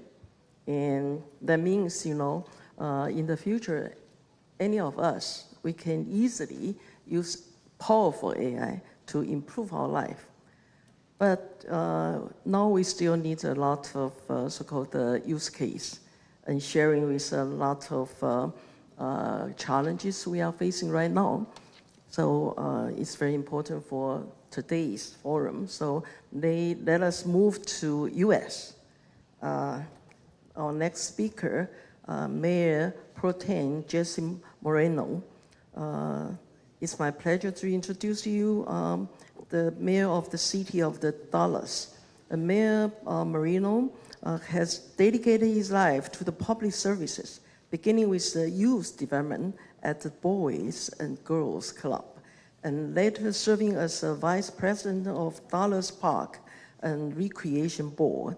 And today, as council member of Digital Second and chair of the City Council's Economic Development Committee, he worked to improve quality of life across neighborhoods and focusing on infrastructure, housing, public safety, and economic opportunities. And today you are going to share with us Dallas sustainable growth and smart governance. Please. Thank you. Good morning, everyone. Buenos dias. Mayor, thank you for hosting us. It has been an absolute pleasure being here in Taipei. I am blown away but what's in front of us and look forward to growing together. As mentioned, my name is Jesse Moreno. I have the pleasure of serving as Mayor Pro Tem for the City of Dallas and also chair the Economic Development Committee. On behalf of our mayor and our entire City Council, we are honored to be here today. Dallas is at a pivotal point. We have a lot going for us. We are a relatively young city, but we also have, we're known as a city of opportunity. We have a robust education system, and what that means is that we're growing our own talent, but we also have opportunities for those who are moving into our city to be able to grow within the city. And so these are some figures that we're prepared. As Chair of Economic Development, we rely heavily on the tourism industry. We've received over $6.6 billion in visitor spending, a total of $10.5 billion economic impact. And so I'm sure our mayor here in Taipei is encouraging you all to visit all the stores and bring back many souvenirs to have a positive impact here in Taipei. The city of Dallas has a population of 1.3 million residents, and we're growing. We're a diverse global firm in finance, technology, food, tourism, and transportation. Now I'm going to talk a little bit about our sports. Dallas is known as the best sports town in America. We have the FC Dallas MLS team, the Dallas Stars, of course our Dallas Mavericks, and the Texas Rangers. And I'm sure everybody is familiar with our football team, the Dallas Cowboys, also known as America's team. Now, jumping from football to football, Dallas in a very short 84 days will be expecting FIFA. We will be hosting 9 matches, the most soccer games in any other city that's hosting. And so we look forward to welcoming all our guests from around the world to join us in Dallas. And we're also looking to growing more sports teams in the city. So we're talking about our sister cities and our partnerships. And one of my goals is to be able to continue that partnership, especially with Taipei. We're going on 30 years. I want to thank our city and our city manager. We are really focusing on international relationships, making sure that we have a collaborative partnership. And a few of our other sister cities throughout the country include the Czech Republic, France, Mexico, Japan, Spain, Ukraine. And so, as you can see, Dallas is truly leading in a world-class city. Our conversation today here is a testament to the importance of international relations and international partnerships across the national boundaries. Sustaining operations and a home for more than 1 million residents requires intentional efforts and substantial resources. Dallas is committed to working towards sustainable and clean methods of meeting those resources. Over the last 10 years, Dallas has endeavored to initiate projects which emphasize green energy and artificial intelligence, integration as the cornerstone of the next era in city governance. Dallas has advanced a unique framework for developing sustainable government operations through a comprehensive environment action plan, also known as CCAP. Since this program's implementation, Dallas has benchmarked a total of 195 city buildings as Energy Star portfolio manager. And so Dallas is on the verge of building a new convention center, a world-class convention center. Right now, our convention center has been piecemealed together, but we do have one last hurrah. We are hosting the International Broadcasting Center. That means that all the cameras that we see here before us, they will be in that room along with 3,000 other networks throughout the country. And so this building, this convention center, will be a solar-powered, but also making sure that we're storing that battery on site. Minimum rooftop solar expansion, making sure that the glass is bird-friendly for our environment, building bioswales throughout the campus, and of course, green parks and green space, building the energy resilience. The city continues to prioritize solar technology, as I mentioned, through the city's PV installation. And really what we've learned throughout here is that solar panels don't have to look like solar panels, right? They can be designed in a way that are attractive, in a way that makes the building aesthetically appeasing. The city also supports residents and business seeking cleaner and improved quality of life.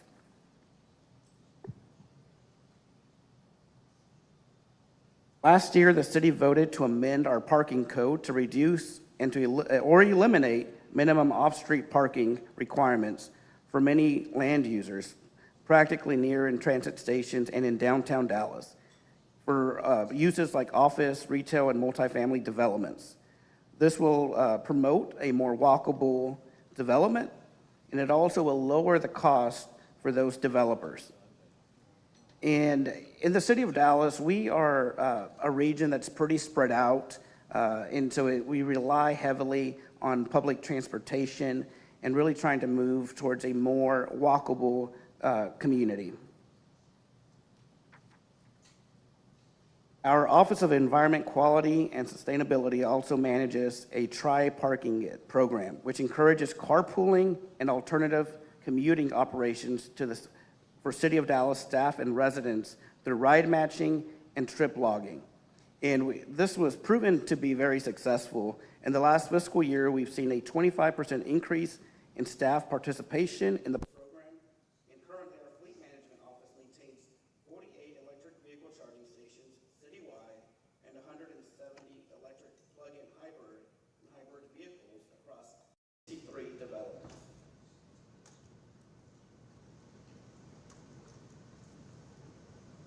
And so this is one of the programs that the City Council just launched. It's adding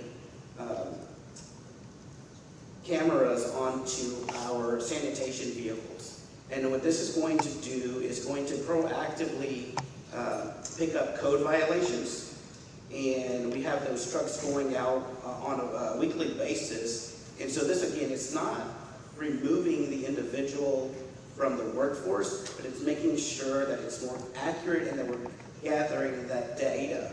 The cameras will also block out the images of individuals and license plates to making sure that we are not being invasive, but yet we're capturing the issue, but not the person who might be caught in that picture.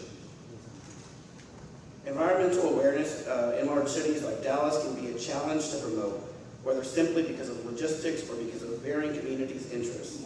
To promote community engagement on this important issue, our code service team is issuing these cameras. Right. And so AI and government framework.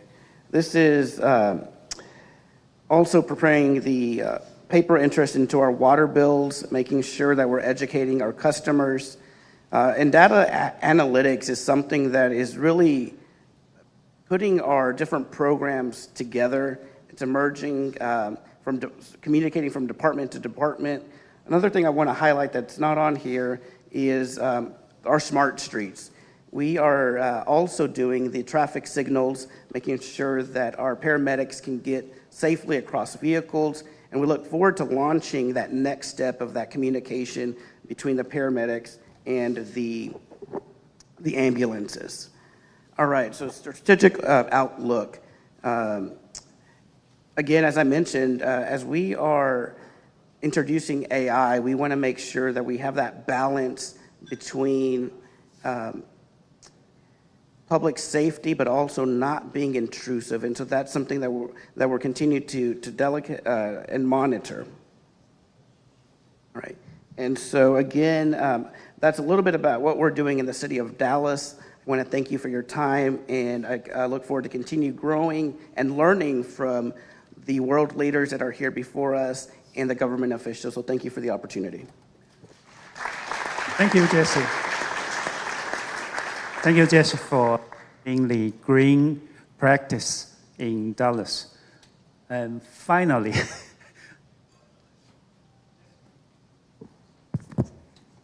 let's welcome the Mayor Deputy Siju from Los Angeles, the United States. She is the forefront of sustainable city diplomacy, and she is currently leading Los Angeles efforts to leverage a major global event as catalyst for long-term environmental frameworks and green urban policy.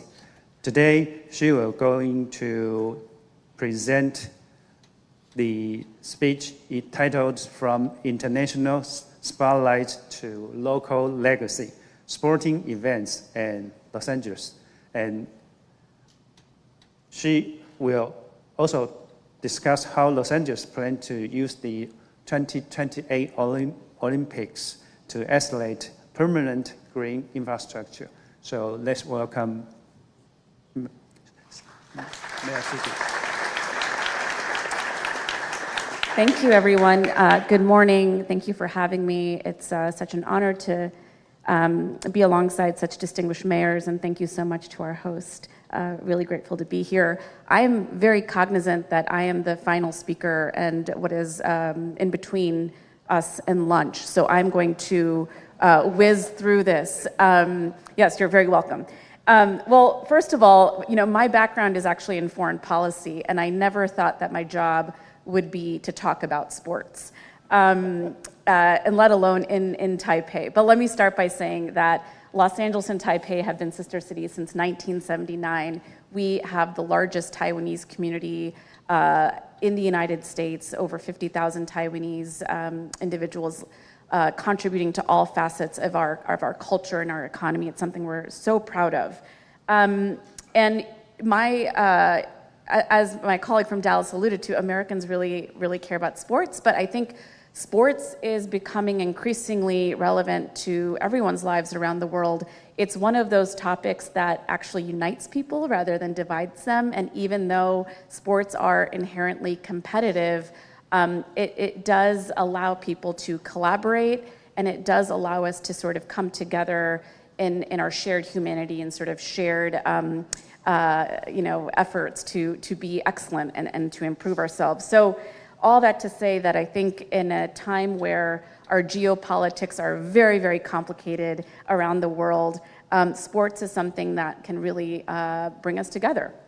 And so I think before jumping into the presentation, I just wanted to highlight LA's international character. We are a city where over 120 languages are spoken. 220 languages are spoken.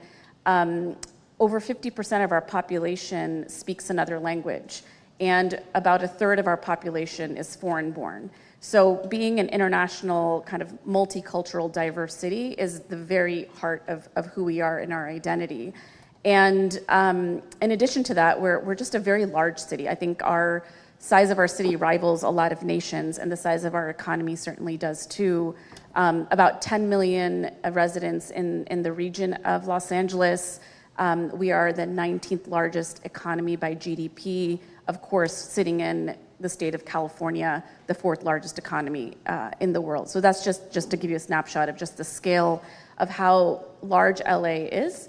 The other thing I want to mention is that Los Angeles is home to a port. The city, we own our port and our airport. And the Port of Los Angeles is actually where 40% of all US goods that enter the United States, that is where the goods come through. And so we are both connected by our port, but also by virtue of just where we sit along the Pacific Ocean, sort of looking out to Asia, but then also being so close to our close neighbor and ally to the south, Mexico, and sort of being the gateway to Latin America. And all of this contributes to our very global character. I won't dwell here, but basically I think one of the things we have to think about when we're talking about hosting a major global convening and also how we deploy technology is the fact that there are many jurisdictions that we have to operate in. And I think that was alluded to by some of the other presentations, but that is not an insignificant challenge in terms of working with other authorities so that the user experience is seamless when a resident or a tourist is visiting or a business is trying to do business, navigating all of those regulations and the various authorities. So in our case, we are a city that sits within a county called Los Angeles.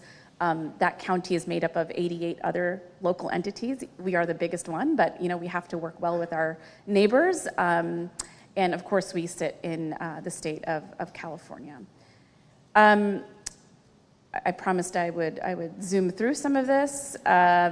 So we are going to host the 2028 Olympics. We are also hosting FIFA World Cup. We have 8 matches, and so we're looking forward to that. We also are going to host the Super Bowl, which is American football. All that to say, LA is very used to holding major global events, particularly in the sports realm. A couple things I just wanted to mention about the Olympics, because I think sometimes it can get lost. But we are expecting hosting the 2028 Olympic and Paralympic Games to generate $15 billion of economic activity for our city and for our region. And in Los Angeles, we are the host city. So that means the city signed the contract. That also means we are going to bear a lot of the liability. So it's really important that we, conduct the games and make them as successful as possible so that we are not creating a burden for our taxpayers. And so that relates to our topic today because we really need to be mindful about how we utilize technology to both make sure that the user experience is great, but also to make sure that we are being as efficient as we can with limited government resources. One of the things I wanted to mention is that last year in January, you may have seen that LA experienced very devastating wildfires. It was one of the worst disasters in California history. And coming off of those wildfires and both the loss of life and property, a lot of partners around the world were asking us, will you even be able to host the Olympics? And we had to kind of remind people that the fires impacted less than 1% of the city, not to diminish it, but just to show kind of the scale of how large Los Angeles is. But our focus for the last year has really been about trying to get people back into their homes and businesses and schools as quickly as possible. And one of the things we really invested in was piloting AI to help with permit review so that when people are submitting plans to rebuild their homes or properties, that we could do that in a faster way, because California is sort of notorious for regulations that were well-intended, but that can slow down the process of rebuilding. And so we piloted AI to help do the initial plan review. And what that helped do is both save time on the workforce, on the city workforce, of identifying really obvious errors in plans, and also time and money on the resident side so that they could quickly catch mistakes early and then resubmit their plans for eventual human review. But AI really assisted us in being able to issue thousands of permits, and now we are on track to have the fastest recovery from a disaster in California history. So that's one kind of real example that we've used. Looking ahead prospectively to the Olympics, we're expecting 15 million ticket holders. And so that is just a huge volume of people, of visitors that we expect in the city. And so we are really looking at what technologies will we need at our various venues to support the flow of individuals, public safety. As you know, Olympics can be targets of terrorism. And one of the things that we've worked really closely with Paris, the last host of the Summer Games, was on sort of what are the things that need to be done in advance to ensure that the games are safe, and how do we leverage technology to do that. And then also, of course, the movement of people. We're really proud that our games is a no-build games. So we are not building anything. We are using existing venues, and that is why our bid, when we did bid for these games, was successful, is that we were able to say we already have world-class venues. That's why we're able to host major championships and events every year. And so that is a major part of our sustainability strategy, is that we're not building anything new. And that also, it is a quote-unquote car-free games, which is quite radical in a city like Los Angeles, where people have a very kind of unhealthy relationship with their cars, and you cannot pry people away from driving, even though we do have amazing public transit. And we're continuing to build out lines, transit lines, to support the Olympics, but we actually have existing infrastructure. But people think of LA as a city that doesn't have public transit, which is just not true. And so we're really hoping to use the games to transform the psychology of our own residents to say, you're not going to be able to drive or park at any of the venues, so you have to take mass transit. We know that our international visitors are going to have no problem with that. It's actually our own residents that we're going to have to do some work on with that. But the goal is that the legacy of the games will be more residents will choose to use public transportation, because these games are an opportunity to really transform the way, the psyche of Angelenos. And so those are two kind of key areas where we'll be also using technology and AI, which is how do we adjust our existing public transit and surge resources and capacity, in our case it's electric vehicles and buses, to get people to where they need to be. Okay, I'm gonna probably try to wrap it up there so that we can get to questions. Thank you so much. Jacqueline, because we are running out of time, can we skip the questions and direct it to the proposal for actions? Yes. Okay? Yeah. Okay. So actually, the sharing a lot of insight in this panel. And we all know, we have to use AI because, it's the coming AI era. But still a lot of challenges, especially, cross-border, because in the future, cross-border transaction is, you just cannot avoid the risks coming from cross-border transactions. So the digital ID wallet, if there is a possible to cooperate with Taipei and other cities, I think that's very useful for the future. So because, it's an opportunity for us to sit on the stage. Please just give one action, what you believe, we can do together in the future. One action. This question is for all of our 6 speakers. Because today, the main theme of today's forum is smarter and greener future.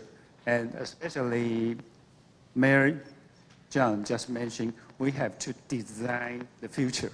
So could all of our 6 speakers to propose one concrete action plan that can commit to implement for a smarter and greener future, or more specifically, to design the future. So, speaker, yeah. So, Mayor John, could you? Yes. Okay, thank you. So I'll make it short. So first of all, we want to make sure our AI development in line with our values. So that's why we are the first city in Taiwan to set up our AI operational guidelines I just mentioned earlier to encourage our public servants to use AI with confidence and without fear of crossing legal lines. So in these guidelines, the core value is ethical integrity. And we emphasize 6 principles, including safety, fairness, transparency, privacy, training, education. So I'll give you an example. So in Taipei, we have this system, we call it WISE, W-I-S-E, that means Water Intelligence System of Taipei. So that also means that drinking water is also a wise choice here in this city.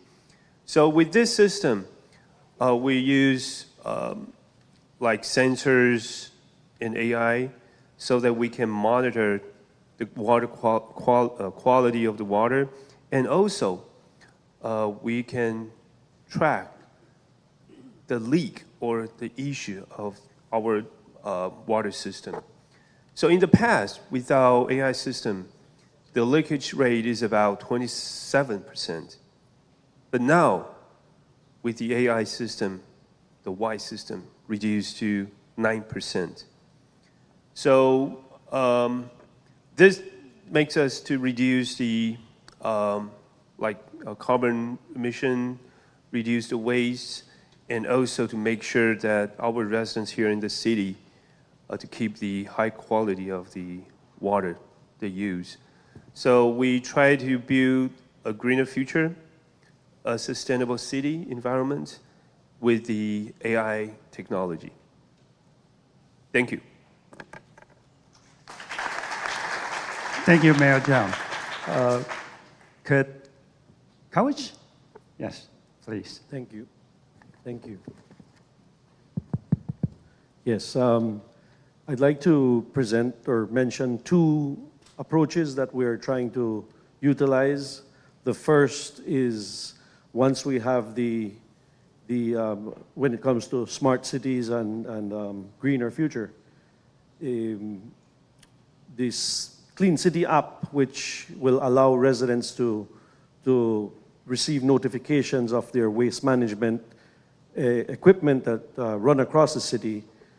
One of the improvements that we see with regards to artificial intelligence is the approach that Dallas has taken, where at some point we will implement cameras on the compactors to take pictures of the waste that is being picked up, to analyze the type of waste that is being produced by our residents, and to also ensure that waste is in its proper place, because we do have the reality of where sometimes residents express that their garbage wasn't picked up, but it's a possibility that they sometimes didn't take it out in time. So that serves as an enforcement on our side to ensure that the garbage was out. Second initiative for the greener cities or the greener future is to empower our youth through programs like the Belmopan Youth Climate Action Fund, where we will utilize the youth to drive the climate action initiative. They presently are doing initiatives such as the Smart Bench that I mentioned, and also they are pushing a lot of climate action campaigns within the youth forum. The other area is also to encourage our residents, which is a pilot project which we're presently running, to allow residents to do composting at home.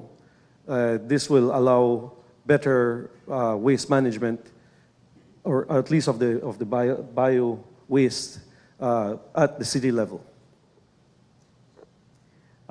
Yeah, please. Marina, please. My call to action is simple, and that's joint collaboration. We can all learn from one another. We all know that we all want to be the first. We want to be innovators.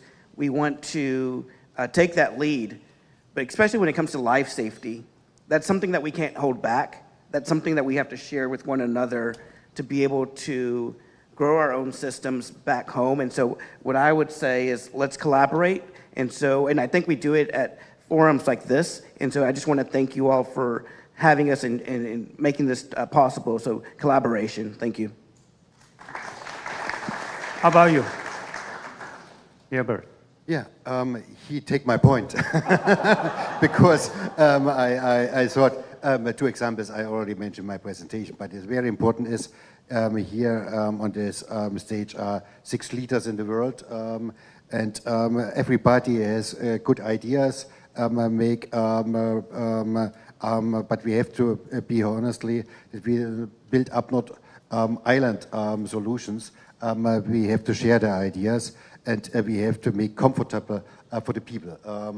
And on the other hand, it is important for us in Germany and also in Europe that we look on data securities, and both is important. Work together, share the ideas, make it comfortable for the people, and have a good security for the data. Alex, please. Thank you. Indeed, many times when we visit one another, when we are at various forums with each other, it's not just us presenting what our cities have done, but it's also a process of learning, it's a process of adopting and adapting. Because while we are all city leaders, our cities are also vibrantly and uniquely different from one another. So there are some areas where the ideas may need to evolve, but that idea does give us an opportunity to introduce more changes and to make our citizens' lives better at the end of the day.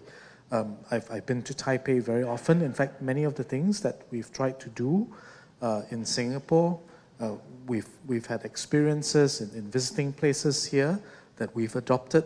And similarly, that flow back, Mayor Chiang has been to Singapore many times as well. And so we're constantly learning from each other. And I think that's the most important thing that we can take away. Once again, finally, Deputy, please. We didn't talk about it on stage, but while I've been in Taipei, I have had the opportunity to have other meetings with businesses and business associations. And one of the things that I will take away is the need for us to also focus on the talent pool and the type of talent that is needed for this future. And so really making sure that, of course, cities, jurisdictions, government are going to focus on powering the technology and the AI that we need, but we also need to focus on the people.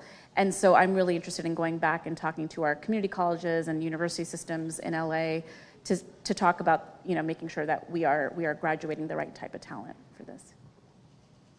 Jacqueline, would you like to wrap up some opinions? I think this the final session we can conclude. We have to connecting with each other, and we have to sharing, and we have to work together to make the world better. But no matter how powerful of AI, they can replace a lot of work for us, but they cannot eat 小笼包 for us.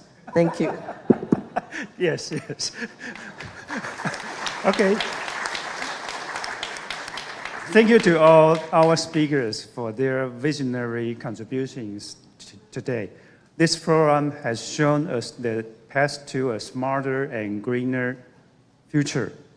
So let's take these insights back to our respective cities and turn these dialogues into lasting impact. Thank you. Thank you very much. Ladies and gentlemen, once again, appreciation goes to all the speakers and moderators. And before we close today, please, may I invite you to stand at the front of the stage for a photo opportunity. Let's once again take a group photo in the center of the stage before we head to the second floor for the business luncheon. Okay, look at the cameras in front of you and have the biggest and brightest smile. First one. And you know what to do for the second one, right? Let's have a thumbs up. Yay.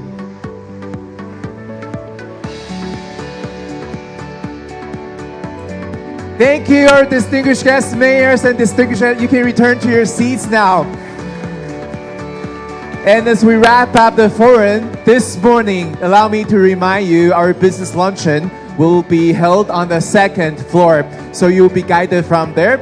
And before you leave, don't forget your personal belongings. Thank you for being here with us all morning. We have witnessed wonderful sharing, and great opportunities will arise during and following today's forum. Thank you for being here, and we look forward to meeting you at the business luncheon on the second floor. See you soon.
已经有民团很担忧，因为我们会担心说，如果没配套的，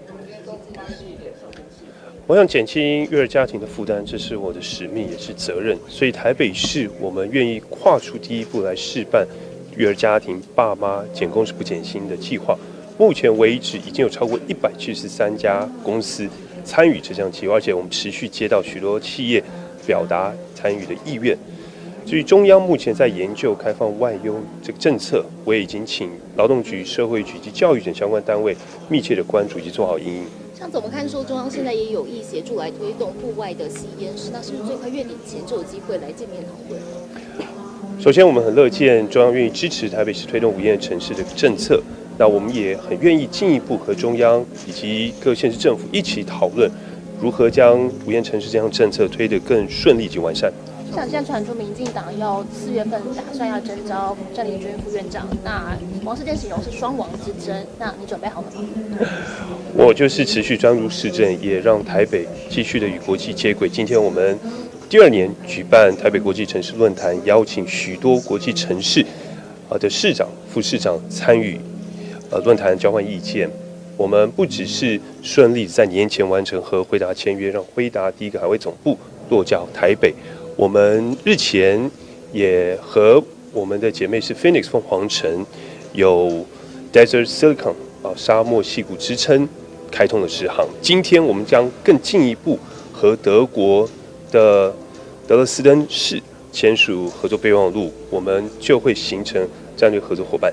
像之前有帮这个怎么看跟这个张启成来拍影片，那之后会帮其他的候选人吗？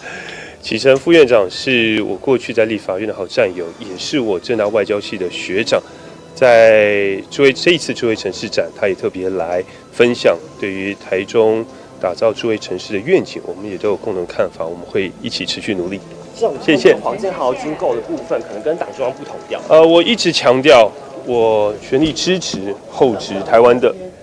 我全力支持厚植他们的国防实力以及合理且必要的军事采购。好，谢谢。谢谢。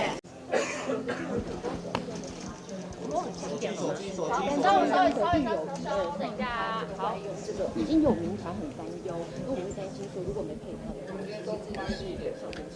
我想减轻育儿家庭的负担，这是我的使命，也是责任。所以台北市，我们愿意跨出第一步来试办育儿家庭爸妈减工时不减薪的计划。目前为止，已经有超过173家公司参与这项计划，而且我们持续接到许多企业表达参与的意愿。至于中央目前在研究开放外佣这个政策，我也已经请劳动局、社会局及教育等相关单位密切的关注以及做好因应。像怎么看说中央现在也有意协助来推动户外的吸烟室，那是不是最快月底前就有机会来见面讨论？首先，我们很乐见中央愿意支持台北市推动无烟城市的政策，那我们也很愿意进一步和中央以及各县市政府一起讨论，如何将无烟城市这项政策推得更顺利及完善。像现在传出民进党要4月份打算要征召郑丽君副院长，那王世坚形容是双王之争，那你准备好了吗？我就是持续专注市政，也让台北继续的与国际接轨。今天我们第2年举办台北国际城市论坛，邀请许多国际城市的市长、副市长参与论坛交换意见。我们不只是顺利在年前完成和辉达签约，让辉达第一个海外总部落脚台北。我们日前也和我们的姐妹是 Phoenix 凤凰城有 Desert Silicon 沙漠矽谷之称开通了10航。今天我们将更进一步和德国的德勒斯登市签署合作备忘录，我们就会形成战略合作伙伴。像之前有帮这个怎么看跟这个张启成来拍影片，那之后会帮其他的候选人吗？启成副院长是我过去在立法院的好战友，也是我政大外交系的学长。在这一次智慧城市展，他也特别来分享对于台中打造智慧城市的愿景，我们也都有共同看法，我们会一起持续努力。谢谢。黄建豪军购的部分可能跟党中央不同调。我一直强调，我全力支持厚植台湾的。我全力支持厚植他们的国防实力以及合理且必要的军事采购。好，谢谢。谢谢。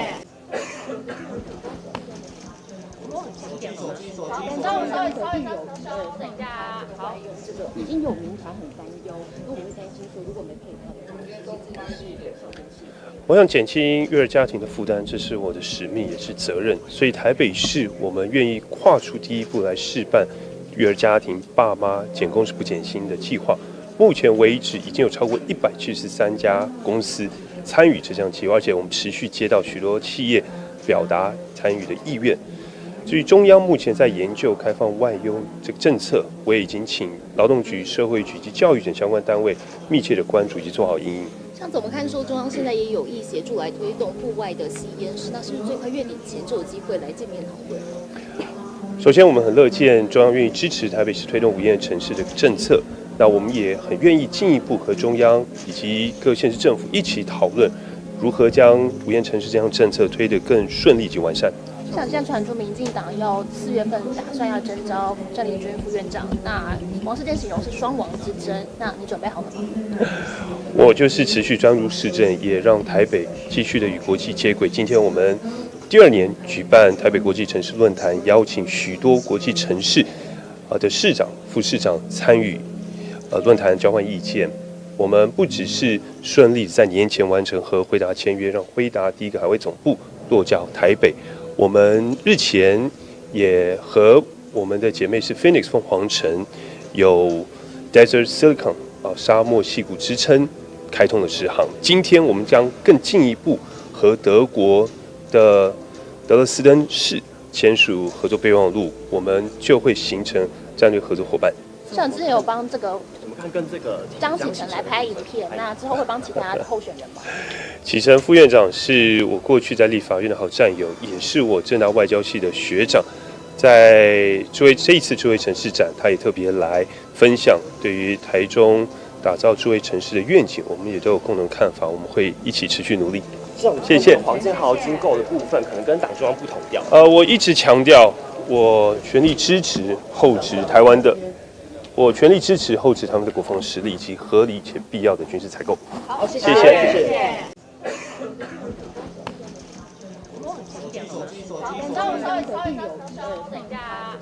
这个已经有民团很担忧，因为我们会担心说，如果没配套的我想减轻育儿家庭的负担，这是我的使命，也是责任。所以台北市，我们愿意跨出第一步来试办育儿家庭爸妈减工时不减薪的计划。目前为止，已经有超过173家公司参与这项计划，而且我们持续接到许多企业表达参与的意愿。至于中央目前在研究开放外佣这个政策，我也已经请劳动局、社会局及教育等相关单位密切的关注以及做好因应。像怎么看说中央现在也有意协助来推动户外的吸烟室，那是不是最快月底前就有机会来见面讨论？首先，我们很乐见中央愿意支持台北市推动无烟城市的政策。那我们也很愿意进一步和中央以及各县市政府一起讨论，如何将无烟城市这项政策推得更顺利及完善。像现在传出民进党要4月份打算要征召郑丽君副院长，那王世坚形容是双王之争，那你准备好了吗？我就是持续专注市政，也让台北继续的与国际接轨。今天我们第2年举办台北国际城市论坛，邀请许多国际城市的市长、副市长参与论坛交换意见。我们不只是顺利在年前完成和辉达签约，让辉达第一个海外总部落脚台北。我们日前也和我们的姐妹是 Phoenix 凤凰城有 Desert Silicon 沙漠矽谷之称开通了直航。今天我们将更进一步和德国的德勒斯登市签署合作备忘录，我们就会形成战略合作伙伴。像之前有帮这个怎么看跟这个张启成来拍影片，那之后会帮其他的候选人吗？启成副院长是我过去在立法院的好战友，也是我政大外交系的学长。在这一次智慧城市展，他也特别来分享对于台中打造智慧城市的愿景，我们也都有共同看法，我们会一起持续努力。谢谢。黄建豪军购的部分可能跟党中央不同调。我一直强调，我全力支持厚植台湾的。我全力支持厚植他们的国防实力以及合理且必要的军事采购。好，谢谢。谢谢。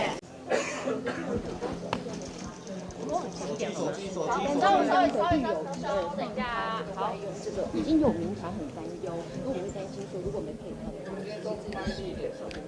我想减轻育儿家庭的负担，这是我的使命，也是责任。所以台北市我们愿意跨出第一步来试办育儿家庭爸妈减工时不减薪的计划。目前为止，已经有超过173家公司参与这项计划，而且我们持续接到许多企业表达参与的意愿。至于中央目前在研究开放外佣这个政策，我也已经请劳动局、社会局及教育等相关单位密切的关注以及做好因应。像怎么看说中央现在也有意协助来推动户外的吸烟室，那是不是最快月底前就有机会来见面讨论？首先，我们很乐见中央愿意支持台北市推动无烟城市的政策，那我们也很愿意进一步和中央以及各县市政府一起讨论，如何将无烟城市这项政策推得更顺利及完善。像现在传出民进党要4月份打算要征召郑丽君副院长，那王世坚形容是双王之争，那你准备好了吗？我就是持续专注市政，也让台北继续的与国际接轨。今天我们第2年举办台北国际城市论坛，邀请许多国际城市的市长、副市长参与论坛交换意见。我们不只是顺利在年前完成和辉达签约，让辉达第一个海外总部落脚台北。我们日前也和我们的姐妹是 Phoenix 凤凰城有 Desert Silicon 沙漠矽谷之称开通了10航。今天我们将更进一步和德国的德勒斯登市签署合作备忘录，我们就会形成战略合作伙伴。像之前有帮这个怎么看跟这个张启成来拍影片，那之后会帮其他的候选人吗？启成副院长是我过去在立法院的好战友，也是我政大外交系的学长。在这一次智慧城市展，他也特别来分享对于台中打造智慧城市的愿景，我们也都有共同看法，我们会一起持续努力。谢谢。黄建豪军购的部分可能跟党中央不同调。我一直强调，我全力支持厚植台湾的。我全力支持厚植他们的国防实力以及合理且必要的军事采购。好，谢谢。谢谢。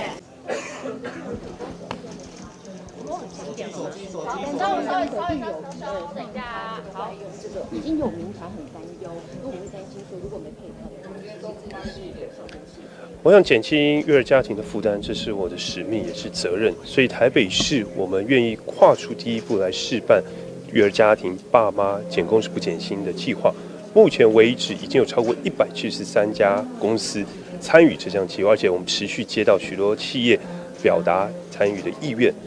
至于中央目前在研究开放外佣这个政策，我也已经请劳动局、社会局及教育等相关单位密切的关注以及做好因应。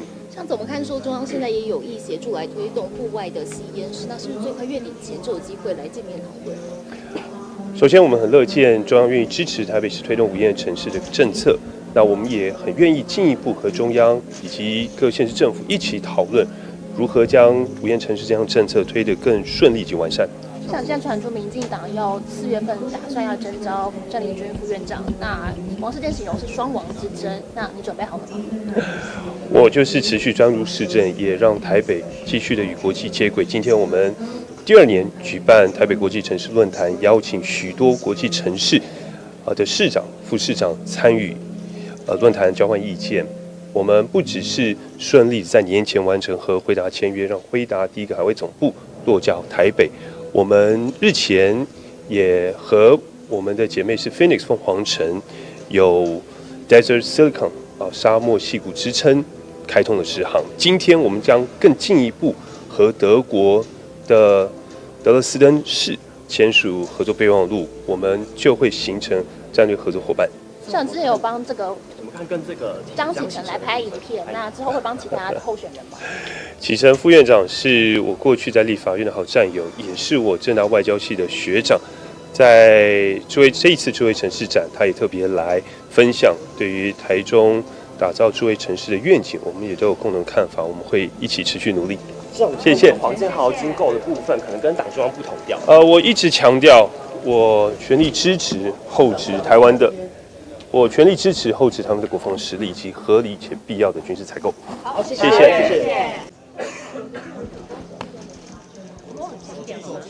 这稍微隔壁有大家好，这个已经有民团很担忧，因为我们会担心说，如果没配套的，我想减轻育儿家庭的负担，这是我的使命，也是责任。所以台北市我们愿意跨出第一步来试办育儿家庭爸妈减工时不减薪的计划。目前为止，已经有超过173家公司参与这项计划，而且我们持续接到许多企业表达参与的意愿。至于中央目前在研究开放外佣这个政策，我也已经请劳动局、社会局及教育等相关单位密切的关注以及做好因应。像怎么看说中央现在也有意协助来推动户外的吸烟室，那是不是最快月底前就有机会来见面讨论？首先，我们很乐见中央愿意支持台北市推动无烟城市的政策，那我们也很愿意进一步和中央以及各县市政府一起讨论，如何将无烟城市这项政策推得更顺利及完善。像现在传出民进党要4月份打算要征召郑丽君副院长，那王世坚形容是双王之争，那你准备好了吗？我就是持续专注市政，也让台北继续的与国际接轨。今天我们第2年举办台北国际城市论坛，邀请许多国际城市的市长、副市长参与论坛交换意见。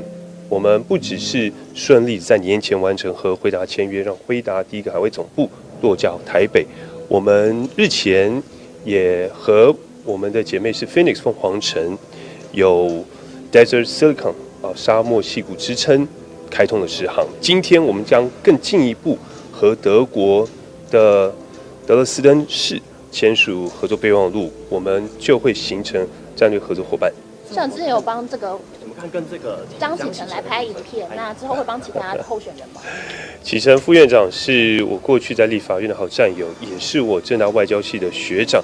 在这一次智慧城市展，他也特别来分享对于台中打造智慧城市的愿景，我们也都有共同看法，我们会一起持续努力。谢谢。黄建豪军购的部分可能跟党中央不同调。我一直强调，我全力支持厚植台湾的。我全力支持厚植他们的国防实力以及合理且必要的军事采购。好，谢谢。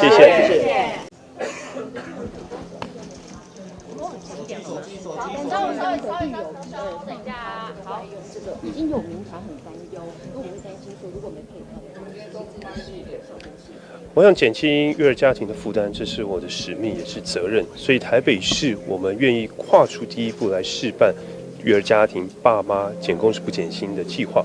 目前为止，已经有超过173家公司参与这项计划，而且我们持续接到许多企业表达参与的意愿。至于中央目前在研究开放外佣这个政策，我也已经请劳动局、社会局及教育等相关单位密切的关注以及做好因应。像怎么看说中央现在也有意协助来推动户外的吸烟室，那是不是最快月底前就有机会来见面讨论？首先，我们很乐见中央愿意支持台北市推动无烟城市的政策，那我们也很愿意进一步和中央以及各县市政府一起讨论，如何将无烟城市这项政策推得更顺利及完善。像现在传出民进党要4月份打算要征召郑丽君副院长，那王世坚形容是双王之争，那你准备好了吗？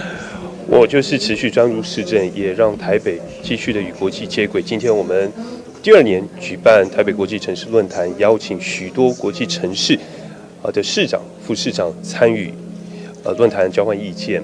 我们不只是顺利在年前完成和辉达签约，让辉达第一个海外总部落脚台北。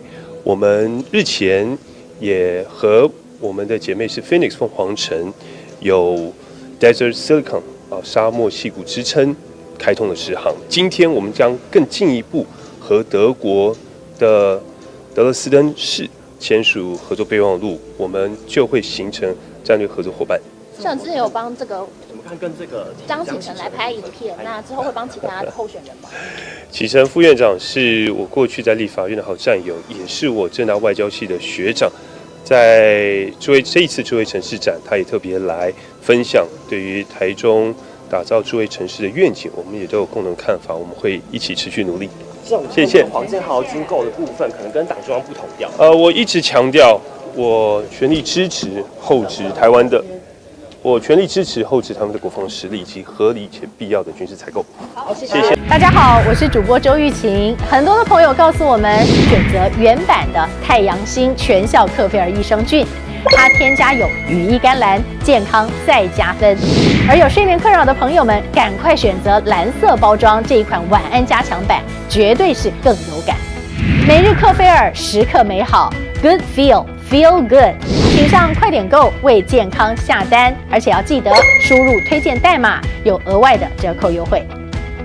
太阳星全效克菲尔益生菌基础版、晚安加强版，新包装改版，内容不变，抽取更方便。要吃就吃最好的。